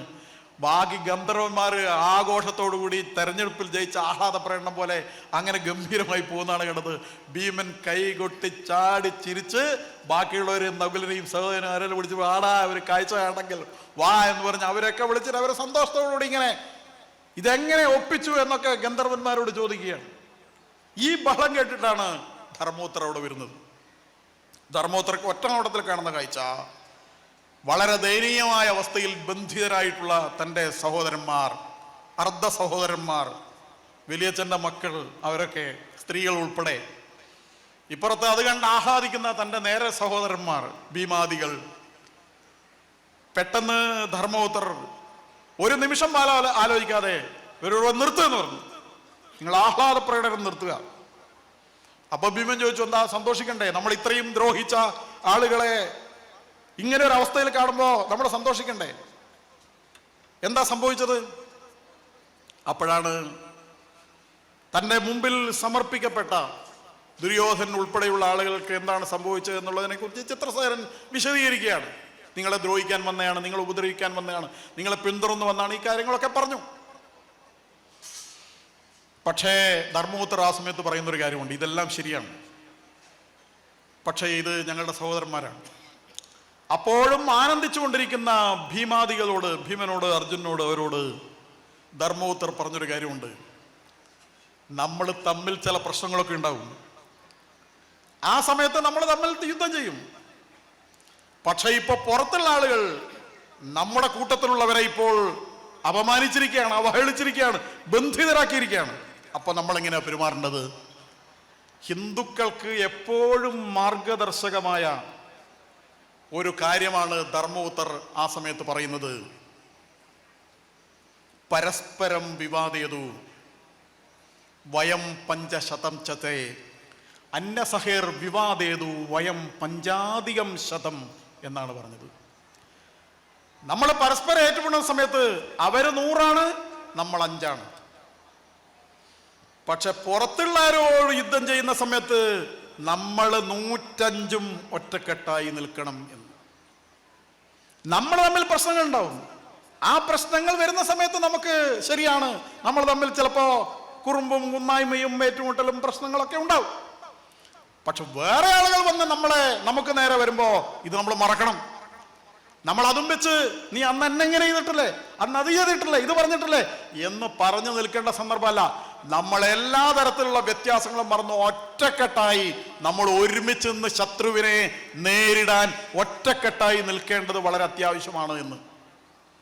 വാസ്തവത്തിൽ നമ്മുടെ ഹിന്ദു സമൂഹത്തിന് ഇത്രയും അപജയമുണ്ടായത് ധർമ്മപുത്രർ പറഞ്ഞ ഈ തത്വം മറന്നുപോയത് കൊണ്ടല്ലേ എന്നുള്ളത് നമ്മൾ ഓർമ്മിക്കണം. ജാതിയുടെ പേര് പറഞ്ഞ്, മറ്റു വ്യത്യാസങ്ങളുടെ പേര് പറഞ്ഞ്, അങ്ങനെ പലതരത്തിലുള്ള പ്രദേശത്തിൻ്റെയും ഭാഷയുടെയും വൈവിധ്യങ്ങളുടെയും ഒക്കെ വൈരുദ്ധ്യങ്ങളൊക്കെ ആക്കി അതൊക്കെ പറഞ്ഞുകൊണ്ട് നമ്മളങ്ങനെ ഏറ്റുമുട്ടിയത് കൊണ്ടാണ് നമ്മൾ വിദേശികളൊക്കെ ഇവിടെ വന്നു. നമ്മുടെ ഈ ഭിന്നതയെ മുതലെടുത്തുകൊണ്ടാണ്, തമ്മിലടിയെ മുതലെടുത്തുകൊണ്ടാണ് അവര് നമുക്കിടയിലേക്ക് കടന്നു വന്ന് ആ വിടവിലൂടെയാണ് നമ്മളെ കീഴടക്കിയത്. അങ്ങനെയാണ് വിദേശികൾ നമ്മളെ കീഴടക്കിയത്, പുറത്തു നിന്ന് വന്നവർ നമ്മളെ കീഴടക്കിയത്. നമ്മളിലുള്ള പല ആളുകൾ അവർ കൊണ്ടുപോകുമ്പോ അവരല്ല പോകുന്നത് എന്ന് വെച്ചിട്ട് നമ്മൾ മിണ്ടാതിരുന്നു. നമ്മുടെ എണ്ണം കുറഞ്ഞു, നമ്മുടെ പ്രദേശങ്ങൾ നഷ്ടപ്പെട്ടു. ഇതിനെല്ലാം കാരണം നമ്മൾ തമ്മിലുള്ള ആ അന്തർദ്വന്ദ്വമായിരുന്നു, തമ്മിൽ കുത്തായിരുന്നു. ആ സമയത്ത് ഈ തത്വം നമ്മൾ മറന്നുപോയത് കൊണ്ടാണ്. ശത്രുവിനോട് പെരുമാറുമ്പോൾ നമ്മൾ ഒറ്റക്കെട്ടായി നിൽക്കണം, നമ്മുടെ ഇടയിലുള്ള പ്രശ്നങ്ങൾ മറക്കണം. വയം പഞ്ചാധികം ശതം എന്നുള്ളത്, നമ്മൾ 105 ഒറ്റക്കെട്ടായിരിക്കണം എന്നുള്ള തത്വം, ആ തത്വം മറന്നുപോയത് കൊണ്ടാണ് അങ്ങനെ ഒരു സംഭവം ഉണ്ടായത്. യുദ്ധത്തിന്റെ പല സന്ദർഭങ്ങളിലും ഇതുണ്ടായിട്ടുണ്ട്. പക്ഷേ ഒരു കാര്യം വളരെ പ്രധാനമാണ്. നമ്മൾ എന്തുകൊണ്ടാണ് 11 അക്ഷോഹിണിപ്പടയുള്ള എണ്ണത്തിൽ കൂടുതലുള്ള കൗരവന്മാർ തോൽക്കുകയും എണ്ണത്തിൽ കുറവുള്ള പാണ്ഡവന്മാർ തോൽക്കുകയും എണ്ണത്തിൽ കൂടുതലുള്ള കൗരവന്മാർ തോൽക്കുകയും എണ്ണത്തിൽ കുറവുള്ള പാണ്ഡവന്മാർ ജയിക്കുകയും ചെയ്തത് എന്ന് ചോദിച്ചാൽ, മഹാരഥന്മാരും എല്ലാ ശസ്ത്രായുധ പാണികളും എല്ലാ കഴിവുള്ളവരും അപ്പുറം ഉണ്ടായിട്ടും എന്തുകൊണ്ടാണെന്ന് ചോദിച്ചാൽ ഇപ്പുറത്ത് കൃഷ്ണൻ ഉണ്ടായിരുന്നു എന്നുള്ളതാണ് ഉത്തരം. ഭഗവാന്റെ സാന്നിധ്യമാണ്. ഭഗവാനെ തനിക്ക് കിട്ടണമെന്ന് പ്രാർത്ഥിച്ചുകൊണ്ടാണ് അർജുനൻ ചെല്ലുന്നത്. അത് നമുക്കറിയാം, ആ സംഭവമൊക്കെ നമ്മൾ കേട്ടിട്ടുണ്ട്. കൃഷ്ണൻ അവിടെ നിദ്രയിലായിരുന്നു. അവിടെ ആദ്യം പോയത് ദുര്യോധനാണ്. മൂപ്പറ് കൃഷ്ണ ഉറങ്ങുന്നതിൻ്റെ തലക്ക് ഒരു കസേരയുണ്ട്, അവിടെ മെല്ലെ അവിടെ ഇരുന്നു. ഇരിക്കുമ്പോൾ തലയുടെ ഭാഗത്ത് തന്നെ ഇരിക്കണമല്ലോ, അതുകൊണ്ടാണ് അവിടെ ഇരിക്കുന്നത്. അർജുനൻ കുറച്ച് വൈകിയാണ് വന്നത്. മൂപ്പറ് തലയുടെ ഭാഗത്ത് വേറെ കസേരയൊക്കെ ഉണ്ട്, പക്ഷെ അവിടെ ഒന്നും പോയിരിക്കാതെ കാലിൻ്റെ ഭാഗത്തുള്ള ഒരു സ്റ്റൂളിൻ്റെ മേലെ ഇരുന്നത്, അവിടെ ഇരുന്നു. അവസാനം ഉറക്ക് തെളിയുകയാണ്. കണ്ണു തുറന്നപ്പോൾ നേരെ കാണുന്ന അർജുനെയാണ്. കൃഷ്ണൻ പറഞ്ഞു, എന്തല്ല അർജുന, നീ എപ്പോഴാണ് വന്നത് എന്ന്. അപ്പോൾ ദുര്യോധനൻ പറഞ്ഞു, ഞാനിവിടെ ഉണ്ട്, ഞാനാണ് ആദ്യം വന്നത് എന്ന് പറഞ്ഞു. കൃഷ്ണൻ പറഞ്ഞു, ഞാൻ ആദ്യം കണ്ടത് അർജുനെയാണ് എന്ന് പറഞ്ഞു. കണ്ടത് ആദ്യം അർജുനെയാണ് എന്ന് പറഞ്ഞു. ഏതായാലും അത് പ്രശ്നമാക്കണ്ട എന്ന് പറഞ്ഞു. എന്താ ആവശ്യം? അപ്പോൾ യുദ്ധത്തിൽ സഹായിക്കണം. അവിടെയാണ് ഈ ട്വിസ്റ്റ് എന്നൊക്കെ പറയും അത് വരുന്നത്. യുദ്ധത്തിന്റെ ഗതി തിരിച്ചുവിടുന്ന സന്ദർഭം അവിടെയാണ്. അപ്പൊ കൃഷ്ണൻ പറഞ്ഞു, എനിക്ക് രണ്ടുപേരും ഒരുപോലെയാണ്. ഒരു കാര്യം ചെയ്യാം, ഞാനൊരു പക്ഷത്ത് വെക്കാം, ആയുധം എടുക്കൂല. എൻ്റെ സേനയുണ്ട്, ഗംഭീരമാണ്, 10,000-കണക്കിന് ആളുണ്ട്, അവരെ വേറൊരു പക്ഷത്തിന് കൊടുക്കാം. ഏതായാലും ഇത് തെരഞ്ഞെടുക്കാനോ അവകാശം, ആദ്യം എന്ത് വേണമെന്ന് പറയാനുള്ള അവകാശം ഇളയവനായ അർജുനന് കൊടുക്കാം എന്നാണ്. അർജുന ചോദിച്ചോളൂ. അപ്പൊ അർജുനൻ പറയാണ്, എനിക്ക് ഭഗവാനെ മതി എന്ന് കൈകൂപ്പിക്കൊണ്ട് പറയാണ്. അപ്പൊ ദുര്യോധനൻ വിചാരിച്ചു, അപ്പുറത്ത് ഒരാളല്ലേ ഉള്ളൂ, ഇത് 10,000-കണക്കിന് കിട്ടുമല്ലോ, സേന തന്നെയാണ് നല്ലത് എന്ന് വിചാരിച്ചു ദുര്യോധനൻ സേനയും കൂട്ടിയിട്ട് പോവാണ്. അപ്പൊ ഇതൊരു നിർണായകമായൊരു സന്ദർഭമാണ്. ആ സന്ദർഭത്തിലൂടെ കൃഷ്ണന് കിട്ടുകയാണ്. ആ കൃഷ്ണന് കിട്ടിയതിന് ശേഷമാണ്, കൃഷ്ണൻ പാണ്ഡവപക്ഷത്തുള്ളത് കൊണ്ടാണ് എതിർപക്ഷത്തുള്ള ഏറ്റവും പ്രഗത്ഭന്മാരായ ഓരോരുത്തരെയും ആദ്യത്തെ തവണ തന്നെ കൃഷ്ണൻ ഒരു ശ്രമം നടത്തുന്നുണ്ട്. കർണനും ഭീഷ്മരും തമ്മിൽ വലിയ പ്രശ്നമായിരുന്നു, ഇടച്ചെല്ലാം. എപ്പോഴും ഭീഷ്മരും കർണനും തമ്മിൽ ഏറ്റുമുട്ടൽ നടക്കാറുണ്ട്. അവർ തമ്മിൽ കണ്ണിൽ കണ്ടുകൂടാ. അതുകൊണ്ട് കർണൻ ഒരു പ്രതിജ്ഞ എടുത്തു. ദുര്യോധനോട് എത്ര ഇഷ്ടമുണ്ടെങ്കിലും ഭീഷ്മർ വീഴുന്നതിന് മുമ്പ് ഞാൻ ആയുധം എടുക്കൂല. അതുകൊണ്ട് കൃഷ്ണ യുദ്ധം തുടങ്ങുന്ന അന്ന് കർണനെടുക്കാൻ പോകുന്നുണ്ട്. പോയിട്ട് ചോദിച്ചു, ഇങ്ങനെ ഒരു തീരുമാനം എടുത്തു എന്ന് കേട്ടല്ലോ, ഭീഷ്മർ വീഴുന്നതിന് മുമ്പ് കൗരവർക്ക് വേണ്ടി ആയുധം എടുക്കൂലെന്ന്. ഒരു കാര്യം ചെയ്യാം, അതുവരെ ഒരു ഗസ്റ്റ് ആർട്ടിസ്റ്റായിട്ട് വന്നിട്ട് ഇപ്പുറത്ത് പ്രവർത്തിച്ചുകൂടെ, പാണ്ഡവന്മാരുടെ ഭാഗത്ത് നിന്നൂടെ എന്ന് ചോദിച്ചു. അപ്പൊ കർണൻ പറഞ്ഞു, അത് ശരിയല്ല, ഞാൻ കൗരവരുടെ ഭാഗത്ത് ആയുധം എടുക്കൂല എന്ന് ഞാൻ എടുത്ത തീരുമാനം തന്നെയാണ്, ഭീഷ്മർ വീഴുന്നവരെ. പക്ഷേ എനിക്ക് കൂറു ദുര്യോധനാണ്. അപ്പോ കൃഷ്ണൻ പറഞ്ഞു, അപ്പുറത്തുള്ള ആരാന്ന് എനിക്കറിയാലോ, നിന്റെ സഹോദരന്മാരാണ്, അതൊക്കെ അറിയാലോ, അതൊക്കെ എനിക്കറിയാം, ഞാൻ അറിഞ്ഞിട്ടുണ്ട്. പക്ഷെ എന്നാലും വിശ്വാസമാണ്. വിശ്വസിച്ചവരെ ചതിക്കാൻ ഞാൻ ആളല്ല. അതുകൊണ്ട് ഞാൻ അതുവരെ ആയുധം എടുക്കൂല. പക്ഷെ ഞാൻ ഇവിടെ ശാന്തനായി നിശബ്ദനായി ഈ കൗരവപക്ഷത്തിന് നിൽക്കും, യുദ്ധം ചെയ്യില്ല എന്നാണ്. ഒരു ശ്രമം നടത്തുകയാണ്. അങ്ങനെ ഒരു ശ്രമം നടത്തേണ്ടതുണ്ട്. എതിർപക്ഷത്തുള്ള ആളെ കിട്ടുമെന്ന് നോക്കണം. അതിനുവേണ്ടി ശ്രമിക്കുന്നത് തെറ്റൊന്നുമല്ല, അതിനുവേണ്ടി ചർച്ച നടത്തുന്നതും തെറ്റല്ല, ഇങ്ങോട്ട് കൊണ്ടുവരാനുള്ള ശ്രമം നടത്തുന്നതും തെറ്റല്ല. ഒറ്റക്കാണെങ്കിലും ഒരു കൂട്ടാളുകളെയാണെങ്കിലും വിജയിക്കാൻ വേണ്ടിയിട്ട്, യുദ്ധത്തിൽ ജയിക്കാൻ വേണ്ടി, അത് ജനാധിപത്യത്തിലെ യുദ്ധമാണെങ്കിലും അല്ലാത്ത യുദ്ധമാണെങ്കിലും, എതിർപക്ഷത്തുള്ള ആളുകളെ, അത് പ്രധാനപ്പെട്ട ആളെയാണെങ്കിലും ചർച്ച ചെയ്തിട്ട് ഇങ്ങോട്ട് കൊണ്ടുവരിക എന്നുള്ളത് ഒരു തെറ്റായ കാര്യമൊന്നുമല്ല. പണ്ടും അത് നടന്നിട്ടുണ്ട്. രാമരാവണ യുദ്ധത്തിന്റെ സന്ദർഭത്തിൽ വിഭീഷണൻ കാലുമാറിയിട്ടുണ്ട്. യുദ്ധത്തിന് തൊട്ടു മുമ്പാണ് നടക്കുന്നത്. ഇപ്പൊ ഞാൻ പറഞ്ഞല്ലോ യുവിൽസ് മാറിയത്. ഒരു ചോദ്യം ചോദിച്ചപ്പോൾ ഒരാളെ കിട്ടിയില്ലേ, അത് തെറ്റൊന്നുമല്ല. അപ്പൊ അതുപോലെ നമ്മൾ ഇതിനിടെ പറഞ്ഞു, ചില ചർച്ചകളൊക്കെ നടന്നു എന്നെല്ലാം കേട്ടു. ചർച്ച നടത്തിയ തെറ്റല്ല എന്നാ പറയുന്നത്. എതിർപക്ഷത്തു നിന്ന് ആരെ കിട്ടിയാലും നല്ലത് തന്നെയാണ്. എതിരാളിയെ അടിക്കാൻ വേണ്ടി ഒരു വടി അപ്പുറത്തുനിന്ന് തന്നെ കിട്ടുന്നത് അങ്ങനെയാണ്. ഒരു മരം മുറിക്കണമെങ്കിൽ എന്ത് ചെയ്യണം? മഴു വേണം. മഴു ഉണ്ടാക്കണമെങ്കിൽ ആദ്യം ഈ മരത്തിൻ്റെ ഒരു കമ്പ് വെട്ടിയിട്ട് ഒരു തള്ള ഉണ്ടാക്കണം, എന്നാലേ മഴു ഉണ്ടാക്കാൻ പറ്റൂ. ആ മഴു ഉണ്ടെങ്കിലേ ഈ മരത്തിനെ മുറിച്ചിടാൻ പറ്റൂ. അപ്പം അതുകൊണ്ട് അപ്പുറത്തുനിന്ന് ഇപ്പുറത്ത് എത്ര ചെറുത് കിട്ടിയാലും നല്ലത് തന്നെയാണ് എന്നുള്ള ചിന്ത കൃഷ്ണനുണ്ടായിരുന്നു. കൃഷ്ണൻ്റെ ആ ചിന്ത എപ്പോഴും നമുക്കും ഉണ്ടാവണം. എങ്കിൽ മാത്രമേ വിജയിക്കാൻ സാധിക്കുകയുള്ളൂ. ഇപ്പോൾ ആൾ മാത്രം ഉണ്ടായാൽ ജയിക്കും എന്ന് വിചാരിക്കണ്ട. വിജയത്തിന് ആളുകളെ എല്ലാ ഭാഗത്തുനിന്നും വേണം. അപ്പം അതിനുവേണ്ടി ഏത് ഭാഗത്തുനിന്നും ആളുകളെ കൂട്ടുക എന്നുള്ളത് വളരെ പ്രധാനമാണെന്നാണ് കൃഷ്ണൻ പറയുന്നത്, ശത്രുവിൻ്റെ പാളയത്തു നിന്നാണെങ്കിൽ പോലും. അപ്പം അങ്ങനെ പിന്നീട് ഈ യുദ്ധത്തിൻ്റെ ഓരോ ഘട്ടത്തിൽ ദ്രോണരെ വീഴ്ത്തി എങ്ങനെയാണെന്ന് നമുക്കറിയാം. ദ്രോണർ ഇവരെ എല്ലാം പഠിപ്പിച്ചു കൊടുത്ത ദ്രോണരാണല്ലോ.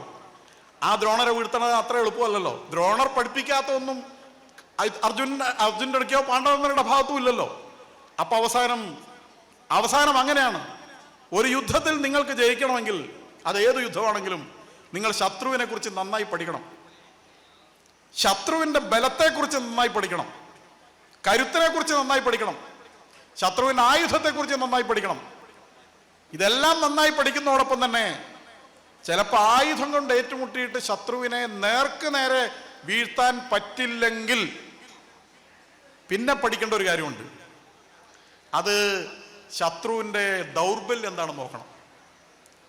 ഏത് വ്യക്തിക്കും ചില വീക്ക്നെസ്സുകൾ ഉണ്ടാവും. എന്താണ് ശത്രുവിൻ്റെ ദൗർബല്യം? ബലം നോക്കുമ്പോൾ ദുർബല ഭാവം ഏതാണ്, ദൗർബല്യം ഏതാണ് എന്നും കൂടി നോക്കണം. കൃഷ്ണൻ അതിനെക്കുറിച്ചാണ് ചിന്തിച്ചത്. അപ്പോ ദ്രോണരെ കുറിച്ച് ചിന്തിക്കുമ്പോൾ മനസ്സിലായി, ദ്രോണരുടെ ദൗർബല്യം ദ്രോണരുടെ അന്ധമായ പുത്രസ്നേഹമാണ്. മകൻ എന്ന് പറഞ്ഞ ജീവനാണ്. മകൻ എന്തെങ്കിലും പറ്റിയെന്ന് പറഞ്ഞാൽ പിന്നെ ഇയാൾ ജീവിച്ചിട്ടില്ല. അങ്ങനെ ഒരു പോയിന്റ് ഉണ്ടോ? എന്നാൽ പിന്നെ നമുക്ക് അത് വെച്ച് പോവാം. അങ്ങനെയാണ് ആനയുണ്ടാവുന്നതും ആനയ്ക്ക് അശ്വത്ഥാമാവെന്ന് പേരുണ്ടാവുന്നതും ആനയെ അടിച്ചു കൊല്ലുന്നതും അശ്വത്ഥാമഹാത ഉഞ്ചര എന്ന് പറയുന്നതും കഥയൊക്കെ നമുക്കറിയാവുന്നതുകൊണ്ട് ഞാൻ അതിലേക്ക് പോകുന്നില്ല.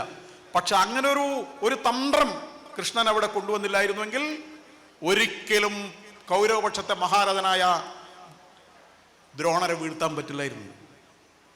അപ്പൊ നമ്മൾ ഏറ്റുമുട്ടൽ നടക്കുമ്പോൾ, യുദ്ധം നടക്കുമ്പോൾ, യുദ്ധത്തിൽ ജയിക്കണമെങ്കിൽ ആ യുദ്ധതന്ത്രങ്ങളിലൊന്ന് എതിരാളിയുടെ ബലത്തെക്കുറിച്ച് പഠിക്കുന്നതോടൊപ്പം തന്നെ എതിരാളിയുടെ ദൗർബല്യത്തെക്കുറിച്ചും കൂടി പഠിച്ച് ഏതാണോ എളുപ്പം, കരുത്തുപയോഗിച്ച് വീഴ്ത്തുന്നതിനേക്കാൾ എളുപ്പം ദൗർബല്യം ഉപയോഗിച്ച് വീഴ്ത്തുന്നതാണെങ്കിൽ ആ വഴിയാണ് നല്ലത് എന്നാണ് ദ്രോണരെ വീഴ്ത്തിയതിലൂടെ കൃഷ്ണൻ നമ്മളോട് പറയുന്നത്. അതാണ് കൗരവന്മാരുടെ പരാജയത്തിന്റെ ഏറ്റവും പ്രധാനപ്പെട്ട ഒന്നാമത്തെ കാര്യം. രണ്ടാമത് ഭീഷ്മരെ വീഴ്ത്തിയതും ഇതേപോലെ തന്നെയാണ്. എന്താണ് ഭീഷ്മരുടെ പ്രശ്നം? ഭീഷ്മർ എന്ന് പറഞ്ഞാൽ അദ്ദേഹം സ്വച്ഛന്ത മൃത്യു എന്ന വരം നേടിയതാണ്. നേരത്തെ ബഹുമാനപ്പെട്ട അധ്യക്ഷൻ പറഞ്ഞു, ഭീഷ്മർ അദ്ദേഹത്തിന്റെ ആ ഒരു മനസ്സിന്റെ കരുത്ത്, ദൃഢത കൊണ്ട് അദ്ദേഹം തീരുമാനിച്ചു, ഞാൻ അച്ഛന് വേണ്ടി ഞാൻ ഇനി വിവാഹം കഴിക്കില്ല എന്ന് അങ്ങനെ തീരുമാനിച്ചു. അങ്ങനെയാണ് അന്ന് അവിടെ വെച്ചിട്ട് വളരെ കുറുക്കൻ കൗശലക്കാരനായിരുന്നുവല്ലോ സത്യവതിയുടെ. അപ്പൊ അദ്ദേഹം ചോദിക്കുന്നുണ്ട്, ഏറ്റവും അവസാനം ചോദിക്കുന്നൊരു ചോദ്യം, ഇനി നിനക്ക് രാജ്യം വേണ്ട, പക്ഷെ നീ കല്യാണം കഴിച്ചിട്ട് നിന്റെ കുട്ടികൾക്ക് രാജ്യത്തിന്റെ അവകാശം ഉണ്ടായാൽ അപ്പൊ ഞാൻ എന്ത് ചെയ്യണം എന്നാണ് നിങ്ങൾ ചോദിക്കുന്നത് എന്ന് ദേവവ്രതൻ ചോദിക്കുകയാണ്. അപ്പൊ അദ്ദേഹം പറയുന്നത്, ദാശമുഖ്യൻ പറഞ്ഞത്, നീ കല്യാണം കഴിക്കാൻ പാടില്ല എന്നാണ്. അപ്പോഴാണ് അദ്ദേഹം ആ പ്രതിജ്ഞ എടുക്കുന്നത്. അപ്പോഴാണ് ആകാശത്ത് നിന്ന് അശരീരി ഉണ്ടാകുന്നത്. ആ അശരീരിയാണ് സ്വച്ഛന്ത മൃത്യു എന്ന് പറയുന്നത്. ഇഷ്ടമുള്ള സമയത്ത് മരിക്കാം എന്നുള്ളതാണ്. അപ്പോൾ യുദ്ധത്തിൽ അദ്ദേഹം തീരുമാനിക്കുന്ന സമയത്ത് മരിക്കാൻ പറ്റൂ, നിശ്ചയമായും അദ്ദേഹത്തെ കൊല്ലാൻ പറ്റില്ല. അപ്പോഴാണ് അദ്ദേഹത്തിനെ കൊല്ലാൻ എന്താണ് വഴി എന്നുള്ളത്. നമുക്കെല്ലാവർക്കും കഥയറിയാം, കഥയിലേക്ക് ഞാൻ പോകുന്നില്ല.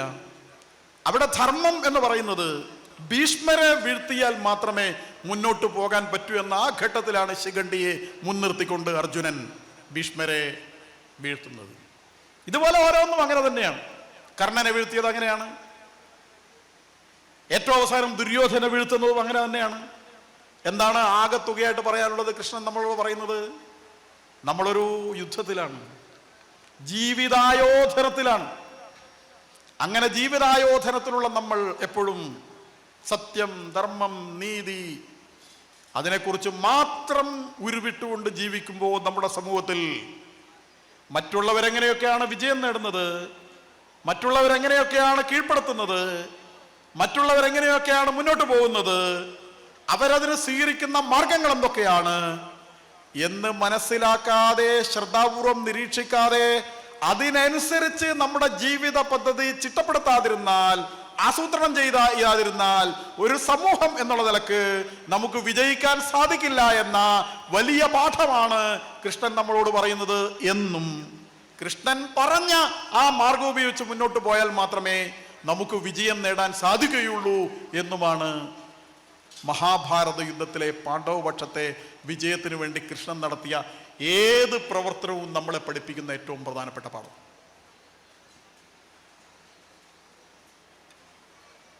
പക്ഷേ ആ അമ്മ എപ്പോഴും നമ്മളോട് പറയുന്ന ഒരു വലിയ പാഠമുണ്ട്, അതും വളരെ ചിന്തനീയമാണ്. ഗാന്ധാരി എപ്പോഴും പറഞ്ഞത് യഥോ ധർമ്മ തഥോ ജയ എന്ന് പറഞ്ഞു. 18 ദിവസവും ദുര്യോധനൻ അവിടെ പോയിട്ടുണ്ട്, അമ്മയുടെ അടുത്ത് പോയിട്ടുണ്ട്. എല്ലാ ദിവസവും യുദ്ധം തുടങ്ങുന്നതിന് മുമ്പ് അമ്മയുടെ അടുത്ത് പോയിട്ടുണ്ട്. നമ്മൾ മക്കളാകുന്ന സമയത്ത് നമ്മൾ പലതും കണ്ണടച്ചിട്ടുണ്ട്. എന്തുകൊണ്ടാണ് ദുര്യോധനാദികൾ ഇങ്ങനെ മോശമായി പോയത് എന്നുള്ളതിനെ കുറിച്ചൊരു നിരീക്ഷണമുണ്ട്. ആ നിരീക്ഷണം വളരെ പ്രധാനമാണ്. എല്ലാ അച്ഛനമ്മമാർക്കും അത് ഒരു പാഠമാണ്. ഏട്ടനും അനിയനും ഉണ്ട്, ദുര്യോധനുണ്ട്, ധൃതരാഷ്ട്രരുണ്ട്, പാണ്ഡുണ്ട്. ധൃതരാഷ്ട്ര രാജാവായിരുന്നു, അദ്ദേഹത്തിന് രാജ്യം ഉണ്ടായിരുന്നു, എല്ലാ സൗകര്യവും ഉണ്ടായിരുന്നു. പക്ഷെ അനിയൻ പാണ്ഡു അകാല മൃത്യുവിനിരയായി, പിന്നെ വിധവയായി, കുന്തിയും മാദ്രിയും. ഈ മക്കളെയും കൊണ്ട് കുന്തി എന്തൊക്കെ കഷ്ടപ്പെട്ടു. ചെറുപ്പത്തിൽ തന്നെ വിധവയാകേണ്ടി വന്നു, പരിത്യജിക്കേണ്ടി വന്നു, നാട്ടിൽ നിന്ന് ഒഴിവാക്കേണ്ടി വന്നു, കാട്ടിൽ കഴിയേണ്ടി വന്നു. 12 കൊല്ലം ഈ പിള്ളറേയും കൊണ്ട് ഇങ്ങനെ നടക്കുകയാണ്. എന്നിട്ട് അജ്ഞാതവാസമാണ് എവിടെയൊക്കെ. പക്ഷേ ആ കുട്ടികൾ ഒരിക്കലും വഴിവിഴച്ചു പോയിട്ടില്ല. ആ കുട്ടികൾ ഒരു തെറ്റും ചെയ്തിട്ടില്ല. ആ കുട്ടികൾ നന്മയുടെ മൂർത്തികളായി തന്നെ നിന്നു. എന്തുകൊണ്ടാണ്? ആ അമ്മയുടെ ശ്രദ്ധയാണ്, ആ അമ്മയുടെ കരുതലാണ്. ഏത് ചെറിയ കാര്യത്തിലും കുന്തിയുടെ ശ്രദ്ധയുണ്ടായിരുന്നു. തൻ്റെ കുട്ടിയല്ല 2 എണ്ണമെങ്കിൽ പോലും അതിലും ആ അമ്മ ഏറ്റവും നല്ല രീതിയിലുള്ള ശ്രദ്ധ കാണിച്ചുകൊണ്ടാണ് ആ അമ്മ വളർത്തിയത്. അപ്പുറത്തെന്താ സംഭവിച്ചത്? അപ്പുറത്ത് സംഭവിച്ചത് ധൃതരാഷ്ട്ര അന്ധനാണ്, കണ്ടു കാണില്ല. അദ്ദേഹത്തെ കുറ്റം പറഞ്ഞിട്ട് കാര്യമില്ല. അദ്ദേഹം ജന്മന അന്ധനാണ്, അദ്ദേഹത്തിന് ഒന്നും കാണില്ല. കാണാത്തയാളുടെ കണ്ണായി മാറേണ്ടിയിരുന്നത് ഗാന്ധാരിയാണ്. പക്ഷെ ഗാന്ധാരി കണ്ണ് കെട്ടിയപ്പോ കാണേണ്ടത് കണ്ടില്ല. ഭർത്താവിനോടുള്ള കൂറ് കാണിക്കാനാണെന്നുള്ളത് ശരി, പക്ഷെ മക്കളോടുള്ള ഉത്തരവാദിത്വം നിർവഹിക്കാനുള്ള ഭാവം വരുമ്പോൾ അത് തെറ്റാണ്. കാരണം അവരുടെ തെറ്റെന്താണ്? കുട്ടികൾ ഏതിലൂടെയാ പോകുന്നത്, എന്തൊക്കെയാ ചെയ്യുന്നത്, കാണേണ്ടത്, പറയേണ്ടത് ഒരമ്മയുടെ ഉത്തരവാദിത്വമാണ്. അത് കണ്ടെങ്കിൽ മാത്രമേ പറ്റൂ. കണ്ണും കെട്ടിയിട്ട് ഞാൻ എൻ്റെ ഭർത്താവ് അന്ധനായതുകൊണ്ട് ഞാനും ഇതാ കണ്ണു കെട്ടി ഇങ്ങനെ നിൽക്കുകയാണെന്ന് പറഞ്ഞ് പുറകെ നടന്നിട്ട് കാര്യമില്ല. 100 എണ്ണം ഉണ്ട്, 2 എണ്ണം ഉള്ളതിന്റെ പ്രശ്നം നമുക്കെല്ലാവർക്കും അറിയാവുന്നതാണ്. ഇത് 100 എണ്ണം ഉണ്ടെങ്കിൽ എന്ത് ചെയ്യും ഇതിനെ കൊണ്ട്? അത് ഓരോന്നും ഞാനോ നീയോ എന്നുള്ള നിലയിൽ അങ്ങോട്ടും ഇങ്ങോട്ടും. അപ്പൊ അതുകൊണ്ട് ഉത്തരവാദിത്തം ശരിയാവണ്ണം നിർവഹിക്കാതെ തത്വം പറഞ്ഞതുകൊണ്ടോ അല്ലെങ്കിൽ വലിയ വായിൽ ത്യാഗം പറഞ്ഞതുകൊണ്ടോ കാര്യമില്ല. ചെയ്യേണ്ട സമയത്ത് ചെയ്യേണ്ടതുപോലെ ചെയ്തില്ലെങ്കിൽ അനുഭവിക്കേണ്ടി വരും എന്നാണ് ഗാന്ധാരി എന്ന അമ്മ അവസാനം നമ്മളോട് പറയുന്നത്. അവസാനം യഥോ ധർമ്മസ്തോ ജയ എന്ന് പറഞ്ഞിട്ട് കാര്യമില്ല. 100 ആൺമക്കളും മരിക്കുക, ഏക മകൾ അവളുടെ ഭർത്താവ് ജയദ്രഥനും മരിക്കുക, ദുശ്ശളയുടെ. ഒരമ്മ എന്ത് ധർമ്മമൂർത്തിയാണെന്ന് പറഞ്ഞിട്ടും ഏറ്റവും അവസാനം നമുക്കറിയാലോ എന്താ സംഭവിച്ചതെന്നുള്ളത്. അവരുടെ ശക്തിയുണ്ട്, കരുത്തുണ്ട്, ഒക്കെ ശരിയാണ്. പക്ഷെ ഗാന്ധാരി നമ്മളെ പഠിപ്പിക്കുന്ന ഏറ്റവും വലിയ പാഠം, ഒരിക്കലും നമ്മൾ അമ്മമാർക്ക് മാതൃകയല്ല അവര്. കാരണം കണ്ണ് കെട്ടാൻ പാടില്ല, കണ്ണ് തുറക്കണം, എപ്പോഴും നോക്കിക്കൊണ്ടേയിരിക്കണം, ശ്രദ്ധിച്ചുകൊണ്ടേയിരിക്കണം. ശ്രദ്ധ എന്ന എൻ്റെ വാക്ക് ചരദിക്കുക എന്ന് പറയും. അതാണ് തൽപ്പം നല്ലോണം ചരദിക്കണം എന്ന് ഞങ്ങളുടെ നാട്ടിൽ പറയും. ചരദിക്കണം എന്ന് പറഞ്ഞാൽ ശ്രദ്ധിക്കണം എന്നാണ്. ആ ശ്രദ്ധ വിട്ടുകൊണ്ടുപോയതാണ് ഇത് സംഭവിക്കുന്നത്. പക്ഷെ അവർ പറഞ്ഞു ധർമ്മം എവിടെയാണോ അവിടെയാണ് ജയം ഉണ്ടാവുക എന്നുള്ളത്. ഏറ്റവും അവസാനം ധർമ്മോത്തർ, നമ്മൾ വിശ്വാസം എന്നൊക്കെ പറയുന്നത്, കൂടെ നിൽക്കുക എന്നൊക്കെ പറയുന്നത്, അവരോട് നമ്മുടെ മനോഭാവം എന്തായിരിക്കണം? ഞാൻ കൂടുതൽ ദീർഘിപ്പിക്കുന്നില്ല, അങ്ങനെയുള്ള 1-2 കാര്യവും കൂടി സൂചിപ്പിച്ച് നിർത്തുകയാണ്. അതാണ് മഹാപ്രസ്ഥാനം എന്ന് പറയുന്നത്. അവസാനം ഇവർക്കൊക്കെ രാജ്യമൊക്കെ കിട്ടി. ധർമ്മപുത്രൻ രാജാവായി മന്ത്രിയൊക്കെ ഉണ്ട്. പക്ഷെ പ്രജകളെവിടെ? യുദ്ധത്തിലെല്ലാം മരിച്ചു തീർന്നിട്ടില്ലേ? ഉള്ളത് കുറെ ഭർത്താക്കന്മാരില്ലാത്ത കുറെ സ്ത്രീകൾ അന്തഃപുരത്തിൽ അങ്ങനെ കഴിയുന്നുണ്ട്. ഭർത്താക്കന്മാർ മുഴുവനും മരിച്ചിട്ടുണ്ട്.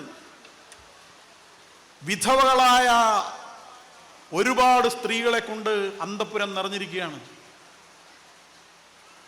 വിധവയായ ഒരു സ്ത്രീ വീട്ടിലുണ്ടെങ്കിൽ ആ വീട്ടിലെ അവസ്ഥ എന്തായിരിക്കും?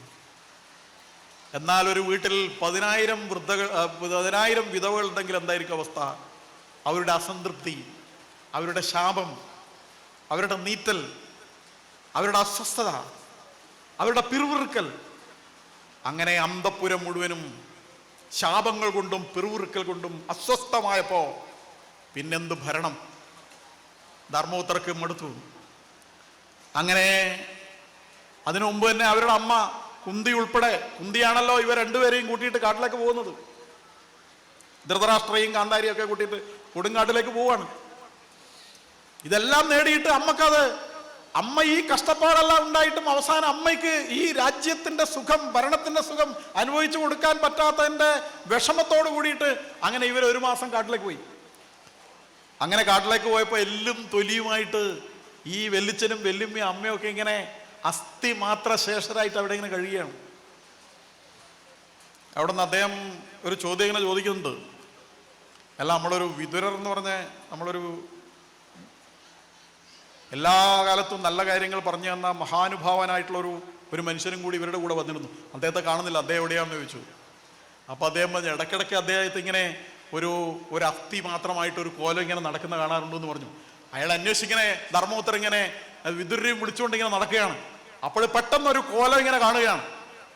ആ രൂപം ഒരെല്ലും തോലുമാണ്, പൂർണ്ണ നഗ്നനാണ്, മുടിയൊക്കെ ജടയൊക്കെ നീട്ടിയിട്ടാണ്. കാരണം 2 കൊല്ലം അപ്പുറത്തേക്ക് കഴിഞ്ഞിരുന്നുവല്ലോ. അപ്പൊ പെട്ടെന്ന് ഓടിയിട്ട് ധർമ്മപുത്രൻ ഇങ്ങനെ ചെല്ലുകയാണ്. അപ്പൊ വിതുര ഒരു മരത്തിന്റെ അപ്പുറത്തേക്ക് മാറി നിൽക്കുകയാണ്. ധർമ്മപുത്രൻ പറഞ്ഞു, ഞാനാണ് ധർമ്മപുത്രർ, അങ്ങേക്ക് ഏറ്റവും പ്രിയപ്പെട്ടവൻ, ദയവേത് എന്നെ ഒന്ന് നോക്കൂ, ഞാൻ അടുത്ത് വരട്ടെ, എനിക്കൊന്ന് കാണണമായിരുന്നു എന്ന് പറയാണ്. വിതുരർ ആ സമയത്ത് പറഞ്ഞു, എൻ്റെ അടുത്ത് വരരുത്. വിതുരനെ പോലൊരാൾ എൻ്റെ അടുത്ത് വരരുത് എന്ന് ധർമ്മപുത്രരോട് പറയുമ്പോൾ ധർമ്മപുത്രനുണ്ടാകുന്ന വിഷമം നമ്മൾ ഊഹിക്കാവുന്നേ ഉള്ളൂ. പെട്ടെന്ന് ഒരു തീജ്വാലയാണ് ഉണ്ടാകുന്നത്. ആ തീജ്വാല വിതുരർ തൻ്റെ തപശക്തി ഉജ്ജ്വലിപ്പിച്ചുകൊണ്ട് അഗ്നിനാളമായി മാറിയിട്ട് ഒരു ചൈതന്യം നേരെ ധർമ്മപുത്രരുടെ ശരീരത്തിലേക്ക് പ്രവേശിച്ച് വിതുരരുടെ ചൈതന്യം ധർമ്മപുത്രരിലേക്ക് പ്രവേശിപ്പിക്കുകയായിരുന്നു. അവിടെ ഒരു അഗ്നികുണ്ഡം മെല്ലെ അമർന്നടങ്ങി ഒരു പറ്റം ചാരമായി അവിടെ വീഴുന്നാണ് കാണുന്നത്. അച്ഛനും അമ്മയും ആ അസ്ഥിയും ഇതൊക്കെ കണ്ടിട്ട് തിരിച്ചു വരികയാണ്. പിന്നെ കുറെ കഴിഞ്ഞിട്ട് വിവരം അറിഞ്ഞു. എന്താണ് വിവരം? ഇവര് ഒരു തീയിൽപ്പെട്ട് മരിച്ചു എന്നാണ്. അച്ഛനും അമ്മയും കുന്തിയൊക്കെ തീയിൽപ്പെട്ട് മരിച്ചു എന്ന് പറഞ്ഞാൽ വെറുതെ ആരോ കത്തിച്ചു എന്നല്ല, അവര് കത്തിയതാണ്. അവർ സ്വയം ചിത കൂട്ടിയിട്ട് തീയിൽപ്പെട്ട് മരിക്കുകയാണ്. ആ വിവരം അറിഞ്ഞപ്പോൾ ധർമ്മപുത്രർ ആ വിവരം അറിഞ്ഞപ്പോൾ സ്വാഭാവികമായും ഭ്രാന്ത് പിടിക്കുന്നു. ധർമ്മപുത്രരുടെ മുമ്പിൽ ഇതന്നെയാണ് കാണുന്നത്. കുന്തി ഇങ്ങനെ ഓടുകയാണ്.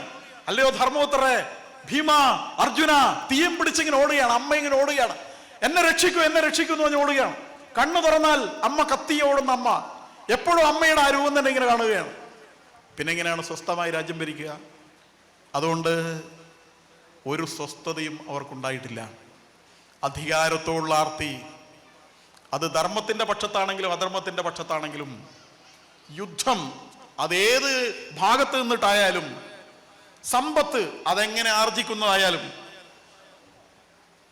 കണ്ണീരിന്റെയും ചോരയുടെയും ഭാഗമായിട്ട് നേടുന്നതാണെങ്കിൽ അതിന് ശാശ്വതമായി നിലനിൽപ്പില്ല എന്ന തിരിച്ചറിവിന്റെ അടിസ്ഥാനത്തിലാണ് ജയ ജയ യമാകാരോ ജയത്തസ്മാൽ പരാജയ. ജയം എന്ന് പറയുന്ന ഇങ്ങനെ നേടുന്ന എല്ലാ വിജയങ്ങളും പരാജയമാണ് എന്ന തിരിച്ചറിവിന്റെ അടിസ്ഥാനത്തിലാണ് അവര് ഇതെല്ലാം ഉപേക്ഷിച്ച് മഹാപ്രസ്ഥാനം എന്ന് പറഞ്ഞിട്ട് അങ്ങനെ നടന്നു പോവുകയാണ്. അങ്ങനെ ആദ്യം കിഴക്കോട്ട് കടന്ന് പിന്നെ വടക്കോട്ട് കടന്ന് ഹിമാലയത്തിന്റെ ഭാഗത്തേക്ക് അങ്ങനെ പോവുകയാണ്. അങ്ങനെ പോകുന്ന സമയത്ത് ആരും തിരിഞ്ഞു നോക്കാൻ പാടില്ല എന്ന് പറയുകയാണ്. തിരിഞ്ഞു നോക്കിയാൽ അപകടമാണ്. ധർമ്മപുത്ര മുമ്പിലുണ്ട്, ഭീമനുണ്ട്, അർജുനുണ്ട്, തമിഴുണ്ട്, സഹദേവനുണ്ട്, പാഞ്ചാലിയുണ്ട്. അവിടുന്നോ മറ്റൊരു നായയും കൂടി കൂടെ കൂടിയിട്ടുണ്ട്. ഒരു നായ കൂട്ടത്തിലുണ്ട്. പെട്ടെന്ന് ഒരു ശബ്ദം കേൾക്കുകയാണ്. എന്താണ് ശബ്ദം കേൾക്കുന്നതെന്ന് സഹദേവൻ തിരിഞ്ഞു നോക്കുമ്പോൾ പാഞ്ചാലി വീണ് പെടയുന്നതാണ് കണ്ടത്. തിരിഞ്ഞു നോക്കിയാൽ അപകടമാണ് എന്ന ആ കാര്യം മറന്നുപോയതുകൊണ്ട് പിന്നീടും അത് ആവർത്തിച്ചു. പിന്നെ ഒരൊച്ച കേട്ടു. നകുലൻ തിരിഞ്ഞു നോക്കുമ്പോൾ സഹദേവൻ വീണ് പെടഞ്ഞ് ജീവൻ പോകുന്നതാണ് കാണുന്നത്. അത് ആവർത്തിച്ചുകൊണ്ടേയിരുന്നു. ഏറ്റവും അവസാനം ധർമ്മപുത്രർ ഭീമൻ വീഴുന്ന ഭീമാകാരമായ ശബ്ദം കേൾക്കുകയാണ്. പക്ഷെ ധർമ്മപുത്രർ തിരിഞ്ഞു നോക്കിയില്ല. കുറച്ചും കൂടി പദം മുന്നോട്ട് വെച്ചപ്പോൾ അവിടെ ഒരു ദിവ്യവാഹനം വരികയാണ്. ദേവേന്ദ്രൻ ഇറങ്ങുകയാണ്, സ്വർഗത്തിലേക്ക് ക്ഷണിക്കുകയാണ്. കഥയൊക്കെ നമ്മൾക്ക് കേട്ടുകയാണ്. അപ്പോഴാണ് അപ്പുറത്ത് നോക്കുമ്പോൾ ഒരു കക്ഷിയെ കാണുന്നത്. അതൊരു നായയാണ്. സ്വർഗത്തിലേക്ക് വരാൻ വേണ്ടി വിളിക്കുകയാണ് ഇന്ദ്രൻ. അപ്പോൾ ധർമ്മപുത്രർ പറയുന്നൊരു കാര്യമുണ്ട്. ഈ കക്ഷി എൻ്റെ കൂടെ അവിടുന്ന് വന്നാണ്, മൂപ്പറ പ്ലെയിനിൽ കയറ്റുവാന്നാണ് ചോദിക്കുന്നത്. അപ്പോൾ ഇന്ദ്രൻ പറഞ്ഞു, നായിനെ പ്ലെയിനിലേക്ക് ഫ്ലൈറ്റ് കയറ്റൂല എന്ന്. അപ്പോൾ ധർമ്മപുത്രർ പറഞ്ഞത്, അങ്ങനെയാണെങ്കിൽ ആ സ്വർഗം എനിക്ക് വേണ്ട എന്നാണ്. എന്നെ വിശ്വസിച്ച് കൂടെ വന്നതാണിത്. ഇപ്പോഴും എൻ്റെ കൂടെ തന്നെ നിൽക്കുന്നുണ്ട്. എൻ്റെ പ്രിയപ്പെട്ടവരെല്ലാം വീണപ്പോഴും ഇവൻ വീണില്ല. ഇവനെയും കൂടി കയറ്റണമെന്നാണ്. അങ്ങനെയാണ് ഒരു നായക്ക് വേണ്ടി സ്വർഗം ത്യജിക്കുന്ന, എത്ര കേണിട്ടും ധർമ്മപുത്രർ തൻ്റെ നിലപാടെന്ന് മാറിയില്ല. അവസാനം ദേവേന്ദ്രന് തോൽക്കേണ്ടി വന്നു. നിയമം അമെൻമെന്റ് ചെയ്തു. ഫ്ലൈറ്റിൽ നായയെ കയറ്റാം എന്ന് ഒരു പുതിയ നിയമം കൊണ്ടുവരേണ്ടി വന്നിട്ടുണ്ടാകും. അങ്ങനെയാണ് കയറിയിട്ട് അങ്ങനെ പോവുകയാണ്. അവിടെ ചെന്നപ്പോൾ കാണുന്ന കാഴ്ച നമുക്കെല്ലാം വലിയൊരു പാഠമാകേണ്ടതാണ്. വ്യാസൻ എല്ലാം പറയുന്നുണ്ട്. അവിടെ എത്തി. സ്വർഗം ഫസ്റ്റിൽ നല്ലൊരു സീറ്റിൽ ഗംഭീരമായിട്ട് ആരായിരിക്കുന്നത് എല്ലാവരും കാണേ? ദുര്യോധനൻ അവിടെ സ്വർഗത്തിൽ ഫസ്റ്റ് സീറ്റിൽ അങ്ങനെ ഇരിക്കുകയാണ്. പിന്നെ അവരെല്ലാവരും ക്രമത്തിൽ അങ്ങനെ ഇരിക്കുന്നുണ്ട്. നമുക്കറിയാലോ, വീരസ്വർഗം. യുദ്ധത്തിൽ ജയം മാത്രം ലക്ഷ്യം വെച്ചുകൊണ്ട് പോരാടുന്ന ക്ഷത്രിയന് വീരസ്വർഗം വിധിച്ചിട്ടുണ്ട് എന്നുള്ളത് ശരി. പക്ഷെ ഇത് കണ്ടിട്ട് ധർമ്മപുത്രർക്ക് സഹിച്ചില്ല. ധർമ്മപുത്ര ആകെ പതറിപ്പോയി. ആർക്കെതിരായിട്ടാണോ പോരാടിയത്, ആരെ ജയിച്ചിട്ടാണോ ഇവിടെ ഇപ്പൊ വന്നിരിക്കുന്നത്, അവർ ഫസ്റ്റ് തന്നെ കയറിയിട്ട് സീറ്റ് പിടിച്ചിരിക്കുകയാണ്. തന്നോട് ഇത്രയും പാപം ചെയ്ത, തൻ്റെ പാഞ്ചാലിയെ ഇത്രയും അവമാനിച്ച, ഇത്രയും യുദ്ധത്തിൽ ഇതൊക്കെ ചെയ്ത, കള്ളച്ചൂത് കളിച്ച, കാട്ടിലേക്ക് പറഞ്ഞയച്ച അങ്ങനെയുള്ള ഒരാൾ സ്വർഗത്തിൽ വന്നിരിക്കുന്ന എന്ത് ന്യായം, എന്ത് നീതി, എന്ത് ധർമ്മം എന്നൊക്കെ ധർമ്മപുത്രർ അവിടെ പ്രലപിക്കുകയാണ്. ഏതായാലും നാരദനും മറ്റേ ഒക്കെ വന്ന് കാര്യങ്ങളൊക്കെ പറഞ്ഞ് മനസ്സിലാക്കിച്ചിട്ട് അദ്ദേഹം പറയുന്നത്, എനിക്കിത് വേണ്ട, എനിക്ക് നരകം കാണണം. ബാക്കിയുള്ളവരൊക്കെ എവിടെയുള്ളത്? അവർ വേറൊരു സ്ഥലത്താണ്. സഹോദരന്മാരൊക്കെ വേറെ സ്ഥലത്താണുള്ളത്. ഭീമനും അർജുനും അവരൊന്നും ഇവിടെ ഇല്ല. നേരെ അങ്ങോട്ടേക്ക് നടക്കുകയാണ്. അങ്ങനെ നടന്ന് ഒരാളെ വഴി കാണിക്കാൻ വേണ്ടി വിട്ടിരുന്നു. അവിടെ എത്തിയപ്പോൾ കൂരിരുട്ടത്ത് ചോലയും ചോരയും ചലവും വൃത്തികേടും ദുർഗന്ധവും ശവശരീരങ്ങളും എല്ലാമുള്ള അറപ്പിക്കുന്ന, ഏറ്റവും ദുഷിപ്പിച്ച ഒരന്തരീക്ഷത്തിൽ കൂടെ വന്ന ആളും കൂടി തിരിച്ചുപോയ ആ സന്ദർഭത്തിൽ അങ്ങനെ നിൽക്കുന്ന ഒരവസ്ഥയുണ്ട് ധർമ്മപുത്രർക്ക്. ജീവിതത്തിൽ എല്ലാം ധർമ്മത്തിൻ്റെ പരീക്ഷണങ്ങളാണ്. ഏറ്റവും അവസാനം അവിടെ ഞാനിവിടെ തന്നെ നിന്നോളാം എന്ന് പറഞ്ഞ സന്ദർഭത്തിലാണ് അവിടുന്ന് ധർമ്മപുത്രൻ വിളിക്കുകയാണ്. പാഞ്ചാലിയുടെ വിളി വരികയാണ്. അർജുനൻ വിളിക്കുകയാണ്, ചേട്ടാ ഒന്ന് കാണണം എന്ന് പറഞ്ഞിട്ട് അങ്ങനെ ഇതാ ഞങ്ങളുടെ ഇത് അനുഭവിക്കുകയാണ്. അങ്ങ് ഇവിടെ വന്നപ്പോ ആ ഗന്ധം കൊണ്ട്, ആ ശീതള വായു കൊണ്ട് ഞങ്ങൾക്കിതാ ഞങ്ങളുടെ വേദന മാറിയിരിക്കുകയാണ്, ഞങ്ങൾക്ക് സുഖമുണ്ട്, ഇവിടെ തന്നെ നിൽക്കൂ എന്നവർ പറയാണ്. അപ്പൊ ഞാൻ ഇവിടെ തന്നെ നിൽക്കുകയാണ് എന്ന് പറയുകയാണ്. ഏറ്റവും അവസാനം മനുഷ്യ ശരീരത്ത് ഉടലോടെ സ്വർഗത്തിൽ പോയ ധർമ്മപുത്രർ ആ ഉടലോടെ സ്വർഗത്തിൽ പോയതിന്റെ ഏറ്റവും വലിയ ദോഷമായിട്ടുള്ള മനുഷ്യ സഹജമായ ചിന്ത സ്വർഗത്തിലെത്തിയിട്ടും വിടാത്തോണ്ടാണ് ദുര്യോധനമുള്ള പക അവിടെ നിന്നും പുറത്തു വന്നത് എന്ന് മനസ്സിലാക്കിയിട്ട് ഇനിയും കുറെ കാര്യങ്ങൾ കൂടി അനുഭവിക്കാനുണ്ട് എന്ന് അങ്ങനെ ഈ നരകം എന്ന് പറയുന്ന അവസ്ഥയും കൂടി കാണിച്ചു കൊടുത്തിട്ട് അവസാനം അവിടത്തേക്ക് എല്ലാവരും വന്നു. ഇന്ദ്രൻ വന്നു, വിൺഗംഗ കാണിച്ചു കൊടുത്തു. ആകാശഗംഗയിൽ കുളിച്ച് എല്ലാവരും സ്വർഗപ്രാപ്തി നേടിയതിലൂടെയാണ് ആ കഥ അവസാനിക്കുന്നത്, മഹാഭാരതം എന്ന് നമുക്കറിയാം. അപ്പോ ഇത് ഞാൻ ആദ്യം പറഞ്ഞതുപോലെ ധർമ്മപുത്രർ, ആ ധർമ്മപുത്രർ ധർമ്മത്തിന്റെ കൂടെ തന്നെ ഉറച്ചു നിന്ന ആളാണ്. പക്ഷെ അതിലൂടെ വ്യാസൻ നമ്മളോട് പറയുന്ന ഒരു കാര്യമുണ്ട്. എന്താണത്? അത് ഏറ്റവും അവസാനം ആ നായ ആരായിരുന്നു എന്ന് വെളിപ്പെട്ടതിലൂടെ അത് യമധർമ്മനായിരുന്നു, തൻ്റെ പിതാവായിരുന്നു, തന്നെ പരീക്ഷിക്കുകയായിരുന്നു. ആ പരീക്ഷണം പല സ്ഥലത്തും നടത്തിയിട്ടുണ്ട്, മൂന്നാമത്തെ പരീക്ഷയിലും വിജയിച്ചിരിക്കുകയാണ് എന്ന് യമധർമ്മൻ പറയുകയാണ്. ബാക്കി എല്ലാവരും തോറ്റെടുത്ത് ജയിച്ച ഏകയാൾ ധർമ്മപുത്രനാണ് എന്നാണ് മഹാഭാരതം നമ്മളോട് പറയുന്നത്. അവിടെ ഒരു കാര്യം കൂടി ആവർത്തിച്ച് പറയുന്നുണ്ട് യമധർമ്മൻ, ഞാൻ നിന്നെ പരീക്ഷിച്ച് പരീക്ഷ നടത്തിയ ഞാൻ തോറ്റു, നീ ജയിച്ചു എന്ന്. ചോദ്യക്കടലാസ് കണ്ടുപിടിച്ചയാൾ തോൽക്കുകയും എഴുതിയാൽ ജയിക്കുകയും ചെയ്ത ഒരു വലിയ പരീക്ഷയായിരുന്നു ധർമ്മത്തിൻ്റെ ആ പരീക്ഷ. ധർമ്മപുത്രർ ജയിച്ച യമധർമ്മൻ എന്ന തൻ്റെ പിതാവിൻ്റെ എല്ലാ പരീക്ഷണങ്ങളെയും തോൽപ്പിച്ച ഒരു വലിയ മഹാവിജയമായിട്ടാണ് മഹാഭാരതം നമ്മുടെ മുമ്പിൽ വരുന്നത്. ഏറ്റവും അവസാനം അത് പറയുന്ന ഇതാണ്, ധർമ്മത്തിന് ആത്യന്തികമായ വിജയമുണ്ടാവും എന്നു തന്നെയാണ്. പക്ഷേ എല്ലാ പരീക്ഷണങ്ങളെയും, എല്ലാ പ്രലോഭനങ്ങളെയും, എല്ലാ വെല്ലുവിളികളെയും നമ്മൾ വിവേകത്തോടുകൂടി, സത്യസന്ധതയോടുകൂടി, ധർമ്മബോധത്തോടുകൂടി കീഴ്പ്പെടുത്തിയാൽ മാത്രമേ ആത്യന്തികമായി നമുക്ക് വിജയമുണ്ടാവുകയുള്ളൂ. അതിനിടയിൽ വരുന്നതെല്ലാം മായക്കാഴ്ചകൾ മാത്രം, അതിനിടയിൽ വരുന്നതെല്ലാം സ്വപ്നങ്ങൾ മാത്രം, അതിനിടയിൽ വരുന്നതെല്ലാം നമ്മുടെ മുമ്പിൽ വരുന്ന കേവലം സിനിമകളിലെ അല്ലെ പരമ്പരകളിലെ എപ്പിസോഡുകൾ മാത്രം.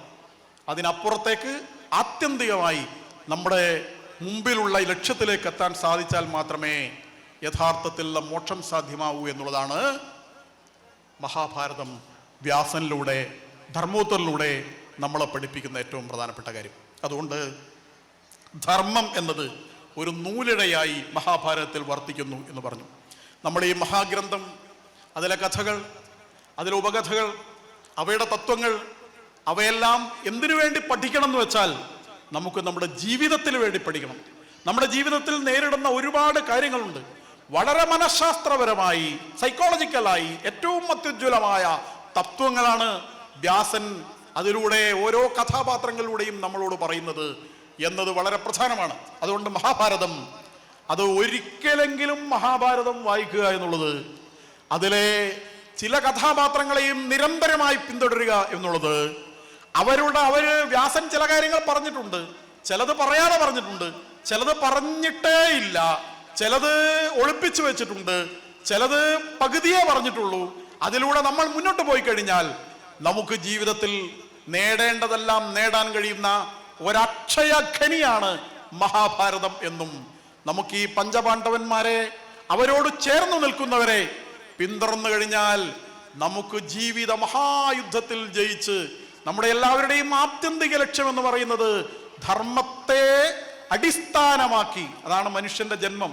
ആ മനുഷ്യ ജന്മത്തിന് ആത്യന്തികമായ ഒരു ലക്ഷ്യം പറയുന്നുണ്ട്, ജന്തൂനാം നരജന്മ ദുർലഭമത പുംസ്തം തഥാ വിപ്രദ തസ്മാത് വൈദിക ധർമ്മ മാർഗപരത വിദ്വത്തമസ്മാത് പരാ. ശങ്കരാചാര്യ പറയുകയാണ്, മുക്തിർനോ ശതകോടി ജന്മ സുഹൃതർ പുണ്യർവിന ലഭ്യതേ. 100 കോടി ജന്മത്തിൽ ഒരിക്കൽ കിട്ടുന്ന ഈ മനുഷ്യ ജന്മത്തിന്റെ ആത്യന്തികമായ ലക്ഷ്യം മോക്ഷമാണ്. ആ മോക്ഷത്തിന് തപസ് ചെയ്യേണ്ടതില്ല, കാട്ടിൽ പോയിട്ട്. നേരെ മറിച്ചിട്ട് അർത്ഥത്തെയും കാമത്തെയും സമ്പത്തിനെയും ആഗ്രഹത്തെയും ധർമാധിഷ്ഠിതമായി ഉപയോഗിച്ച് ജീവിച്ചാൽ ഒരു മനുഷ്യന് സ്വാഭാവികമായി കൈവരുന്ന അവസ്ഥയാണ് മോക്ഷമെന്നും, അതുകൊണ്ട് ധർമാധിഷ്ഠിതമായ ജീവിതത്തിലൂടെ ഈ മോക്ഷം നേടാൻ വേണ്ടി നിരന്തരമായി പരിശ്രമിക്കണമെന്നും, ധർമ്മ പരീക്ഷണങ്ങൾ തളരാതെ മുന്നോട്ട് പോകണമെന്നും നമ്മളെ എപ്പോഴും പഠിപ്പിക്കുന്ന മഹാഗ്രന്ഥത്തിന്റെ പേരാകുന്നു മഹാഭാരതം എന്ന് പറഞ്ഞുകൊണ്ട് ഞാൻ എൻ്റെ വാക്കുകൾ ഉപസംഹരിക്കുന്നു. നമസ്കാരം.